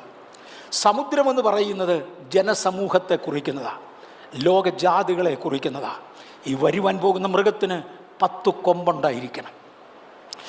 ഈ 10 കൊമ്പുള്ള ഭരണകൂടം എവിടെ എന്ന് ജനം തപ്പിക്കൊണ്ടിരിക്കുകയായിരുന്നു. ആ കാലത്താണ് ബ്രിക് രാജ്യങ്ങൾ ഒരുമിച്ച് ചേരുന്നത്. ബ്രിക് രാജ്യങ്ങൾ ഒരുമിച്ച് ചേരുമ്പോൾ 5 രാജ്യങ്ങളെ അതിനകത്തുള്ളായിരുന്നു. പക്ഷെ വേദപുസ്തകത്തിൽ പറയുന്ന ഒരുപാട് ലക്ഷണങ്ങൾ അവയ്ക്ക് ഉള്ളതുകൊണ്ട് ഇത് 10 ആകുമോ എന്നാളുകൾ നോക്കിക്കൊണ്ടിരുന്നു. 2024 സെപ്റ്റംബറിൽ ബ്രിക് രാജ്യങ്ങൾ ഒരുമിച്ച് കൂടി. ഒക്ടോബറിൽ ഈ മാസം ഒരു പുതിയ പ്രഖ്യാപനമുണ്ടായി. 10 രാജ്യങ്ങളായി വളർന്നിരിക്കുന്നു. മൃഗത്തിൻ്റെ 10 കൊമ്പെത്താണ്ട് കാണും. 2024 ഇമ്പോർട്ടൻ്റാണ്. യേശുവിൻ്റെ മടങ്ങി വരവ് ഏത് സെക്കൻഡിലെന്ന് പറയാനൊക്കത്തില്ല. സഭയെ നമുക്കൊന്ന് തയ്യാറാകാം. ഞാനിവിടെ നിന്ന് മാറുക. കഴിഞ്ഞുപോയ സകല ഗവൺമെൻറ്റുകളുടെയും ഏകീകൃത രൂപം പുറത്തു വരും. മോനെ നിമ്രോദേ, നിന്നെ ഒറ്റയ്ക്ക് ഭരണം ഏൽപ്പിച്ചത്. ഒറ്റയ്ക്ക് നീ അത് കൊണ്ടുവരുവാൻ സ്വർഗം കൂടെ നിന്നെ സഹായിക്കും. അതിനുവേണ്ടി ഒരുപാട് കാര്യങ്ങൾ വരണം. The triune nature of antichrist, എതിർ ക്രിസ്തുവിന് 3 ലക്ഷണങ്ങൾ, സ്വഭാവങ്ങൾ ഒരുമിച്ച് വരണം. ഒന്ന്, ലോകത്തിൽ നിന്നൊരു ഗവൺമെൻറ് വേണം. അത് എല്ലാ ജാതി മതങ്ങളെയും ഒരുമിച്ച് ചേർത്തുകൊണ്ട്. അതുകൊണ്ടാണ് UNO ആയിരിക്കാമെന്ന് ഞാൻ പറഞ്ഞത്. Union of all religions join together. സകല മതങ്ങളും കൂടെ ഒരുമിച്ച് ചേർന്ന്. ഇവിടെ സകല മതങ്ങളും ഒരുമിച്ച് ചേരുക എന്ന് പറയുമ്പോൾ പിശാചിന് വൈരാഗ്യമുള്ളത് ക്രിസ്ത്യാനിത്വത്തോട് മാത്രമേ ഉള്ളൂ എന്നാണ് എൻ്റെ അഭിപ്രായം. സ്റ്റീഫൻ ഹോക്കിങ്സ് പണ്ടൊരിക്കൽ മരിക്കുന്നതിന് മുന്നമേ വിളിച്ചു പറഞ്ഞു, ഏലിയൻസ് അവരുടെ ടെക്നോളജി മനുഷ്യന് തരാൻ തയ്യാറാണ്. ഏലിയൻസ് ഉണ്ടെന്ന് പോലും കണ്ടിട്ടില്ലാത്തവരുണ്ട്. സൂര്യനെ കണ്ടിട്ടില്ലാത്ത പൊട്ടനുണ്ടല്ലോ, പിന്നെ അവനെ പറഞ്ഞ് മനസ്സിലാക്കുന്നത് എളുപ്പമല്ല. ഏലിയൻസ് പോലും ഇല്ലെന്ന് പറയുന്നവരുണ്ട്. അത് പോട്ടെ, അതൊക്കെ വേറൊരു യുഗമാണ്. സ്റ്റീഫൻ ഹോക്കിങ്സ് മരിക്കുന്നതിന് മുന്നമേ പറഞ്ഞിരുന്ന ഒന്നാണ്, ബൈബിൾ ഭൂമിയിൽ നിന്ന് മാറ്റുമെങ്കിൽ, ഇതിൻ്റെ ഇൻഫ്ലുവൻസ് ഇല്ലാതെയാകുമെങ്കിൽ അവരുടെ ടെക്നോളജി തരാം എന്ന് അവർ സമ്മതിച്ചിട്ടുണ്ട്. മിഷ്യാക്കാക്കു പരസ്യമായി വിളിച്ചു പറഞ്ഞു, ബൈബിളിൻ്റെ ഫിലോസഫിയും ബൈബിളിൻ്റെ സംസ്കാരവുമാണ് ഏലിയൻസിന് പിടിക്കാത്തത്. അത് ഒഴിവാക്കുമെങ്കിൽ അവർക്ക് വിരോധമുള്ളത് ഈ മതത്തോട് മാത്രമേ ഉള്ളൂ. അതുകൊണ്ട് ക്രിസ്ത്യാനിത്വത്തെ സപ്രസ് ചെയ്ത് നിർത്തുന്ന വേറെ എന്തെങ്കിലും ഒന്നുണ്ടായാൽ പിശാചിന് അതുകൊണ്ട് ഒരു വിരോധവുമില്ല. 3, ഒരു സ്പിരിച്വൽ അതോറിറ്റി ഇതിൻ്റെ മേലുണ്ടാകണം. ഇത് 3 കൂടെ ഒരുമിച്ച് ചേരുമ്പോൾ എതിർ ക്രിസ്തു പൂർണ്ണമാകും. ഇനിയും വെളിപ്പാട് പുസ്തകം 12-ാം അധ്യായം 3-4 വാക്യങ്ങളിൽ പവറും അതോറിറ്റിയും തരുവ 7 തലയും 10 കൊമ്പുമുള്ള തീ നിറമുള്ള ഒരു സർപ്പം മുകളിൽ പ്രത്യക്ഷപ്പെട്ടു. ഭൂമിയിൽ ഗവൺമെൻറ് ഫോം ചെയ്തു. ഈ സമയത്താണ് 7 തലയും 10 കൊമ്പുമുള്ള ഒരു മൃഗമാണ് താഴെ ഫോം ചെയ്തത്. ഈ സമയത്താണ് 7 തലയും 10 കൊമ്പുമുള്ള ഒരു സർപ്പം മുകളിൽ ഇറങ്ങി വന്നു. ഈ 3-നും 2-നും ഒരേ പ്രത്യേകതയാണ്. ഇതിനെ ഒരുമിച്ച് ചേർത്തുകൊണ്ടാണ് ഭൂമിയിൽ വരുവാൻ പോകുന്ന എതിർ ക്രിസ്തു എന്നൊന്ന് ഓർമ്മിപ്പിക്കട്ടെ. ഒത്തിരിയുണ്ട് പറയാൻ. രാത്രി ദർശനത്തിൽ ദാനിയേൽ പ്രവചനം 7:7, രാത്രി ദർശനത്തിൽ ഞാൻ പിന്നെയും ഘോരവും ഭയങ്കരവും അതിബലവുമുള്ളതായ 4മതൊരു മൃഗത്തെ കണ്ടു. അതിന് വലിയ ഇരുമ്പ് പല്ലുണ്ടായിരുന്നു. ഇതിനുള്ള സോക്കേടാണ് വരാൻ പോകുന്ന ഗവൺമെൻറ് ഘോരനാണ്, മറക്കണ്ട. വരാൻ പോകുന്ന ഗവൺമെൻറ് ഘോരനാണ്, മറക്കണ്ട. ആ മൃഗത്തിൻ്റെ മേൽ ഒരു സ്ത്രീ ഇരിക്കും. അത് മതമാണ്, നാമധേയ മതമാണ്. ദൈവത്തിൻ്റെ ട്രിഗറിങ് നടക്കുക. ഇന്ന് പകൽ ഞാനിവിടെ വിളിച്ചു പറയുന്ന പദം ആ ട്രിഗറിങ്ങിൻ്റെ മാറ്റൊലിയായി നിങ്ങൾ സ്വീകരിച്ചാലും ദൈവം പലതിനെയും ഒരുമിച്ച് ചേർക്കുക. ഇതിനിടയ്ക്ക് പെട്ടെന്നൊരു സന്ദേശം വന്നു. എലോൺ മസ്ക് യുദ്ധത്തിൽ പുതിയ ഉപകരണങ്ങൾ കണ്ടുപിടിക്കാൻ തുടങ്ങി. തൻ്റെ വലത്തേറ്റത്ത് കാണുന്നത് ഇസ്രയേലിന് വേണ്ടി യുദ്ധത്തിന് ഇന്ന് വരെ ഇല്ലാത്ത ഒരു പുതിയ ഉപകരണം അദ്ദേഹം ഡെവലപ്പ് ചെയ്തുകൊണ്ടിരിക്കുക. Money, brain and technology all join together. Money, brain and technology, ഇത് 3 കൂടെ ഒരുമിച്ച് ചേർന്നതാണ് എലോൺ മസ്ക് എന്ന് വിശ്വസിക്കപ്പെടുന്നു. അദ്ദേഹം കൂടെ യുദ്ധത്തിൽ ചേരുകയാണ്. അദ്ദേഹം പറഞ്ഞത് ഇസ്രയേലിനെ ലോകരാജ്യങ്ങളെ പിടിച്ചെടുക്കുവാനും യുദ്ധം ചെയ്യുവാനും അധിക സമയത്തിൻ്റെ കാര്യമില്ല. ഇന്ന് അറബ് രാജ്യങ്ങളാണ് എതിരെ നിൽക്കുന്നത്. മിനിറ്റുകൾ കൊണ്ടത് തീർക്കാവുന്നതേ ഉള്ളൂ. I am able to develop. Elon മസ്കിൻ്റെ പ്രസ്താവനകൾ പലതും ഞാൻ ഇതിനിടയിൽ കണ്ടിരുന്നു. ഫോൾസ് പ്രോഫറ്റ് വേറൊരിടത്തൂടെ രൂപീകരിക്കപ്പെടുകയാണ്. കഴിഞ്ഞു, ഞാനിവിടെ നിൽക്കുന്നില്ല. ഫോൾസ് പ്രോഫറ്റിനെ വേറൊരു രൂപത്തിൽ, അതിൽ റിലിജിയൻ എന്ന രൂപത്തിൽ വരുന്ന ആഴ്ചയിൽ തൊട്ട് തുടങ്ങാം. ഇന്ന് അങ്ങോട്ട് പോകാൻ നിവൃത്തിയില്ല. നമ്മൾ കാലത്തിൻ്റെ അന്ത്യഘട്ടത്തിൽ എന്ന് ഓർപ്പിക്കുക. യേശു ഇന്ന് വരുമെന്ന് ഞാൻ പറഞ്ഞില്ല. 2007 വരുമെന്ന് ഞാൻ പറഞ്ഞില്ല. 2008 വരുമെന്ന് ഞാൻ പറഞ്ഞില്ല. ഞാൻ ഒരുങ്ങിയിരുന്നേ പറ്റൂ. കഴിഞ്ഞ ദിവസം ഒരു സഹോദരനോട് പറഞ്ഞ് ഈ പ്രസംഗമൊക്കെ കൂടെ കേട്ടിട്ട്, അദ്ദേഹം എന്നെ കളിയാക്കാൻ പറഞ്ഞതല്ല, തെറ്റിദ്ധരിച്ചിട്ട് പറഞ്ഞതല്ല, സത്യാവസ്ഥ തുറന്ന് പറഞ്ഞതാ. തുടർന്ന് ഒരു ജോലിയും ചെയ്യണ്ട, ചുമ്മാ ഇരുന്നാൽ മതി എന്ന് തോന്നിപ്പോകുന്നു, പ്രാർത്ഥിച്ചും കൈയടിച്ചും അല്ല. എന്ന് യേശു വരുമോ അന്ന് വരെ. നിങ്ങൾക്കറിയാമോ, യേശു ഇവിടെ വന്ന് തൻ്റെ സഭയെ ചേർത്ത് കഴിഞ്ഞാൽ ഒരു 7 വർഷം നമ്മളിവിടെ കാണത്തില്ല. അത് കഴിഞ്ഞ് ഇവിടെ തന്നെ തിരിച്ചു വരും. സഹസ്രാബ്ദ യുഗത്തിന് വേണ്ടി നമ്മൾ ഇവിടെ തന്നെ തിരിച്ചു വരും. ഈ കെട്ടിടം ഇവിടെ തന്നെ കാണും. അതുവരെ എടുക്കപ്പെടാത്തവരെല്ലാം കൂടെ ആരാധിക്കുക, സന്തോഷമായി ആരാധിക്കുക.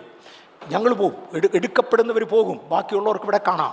നമ്മുടെ കൂട്ടത്തിൽ നിന്ന് ആരും വെക്കരുത്, ബാക്കിയുള്ളവരെ ഇവിടെ കൊണ്ടുവരും. എന്നാൽ ന്യായാധിപനായ കർത്താവ് തിരിച്ചു വന്ന് ഇത് നമുക്ക് എടുത്തു തരും എന്ന് മറക്കണ്ട. കണ്ണുകളടയ്ക്കാം, നമുക്കൊരു വാക്കി പ്രാർത്ഥിക്കാം. കർത്താവ്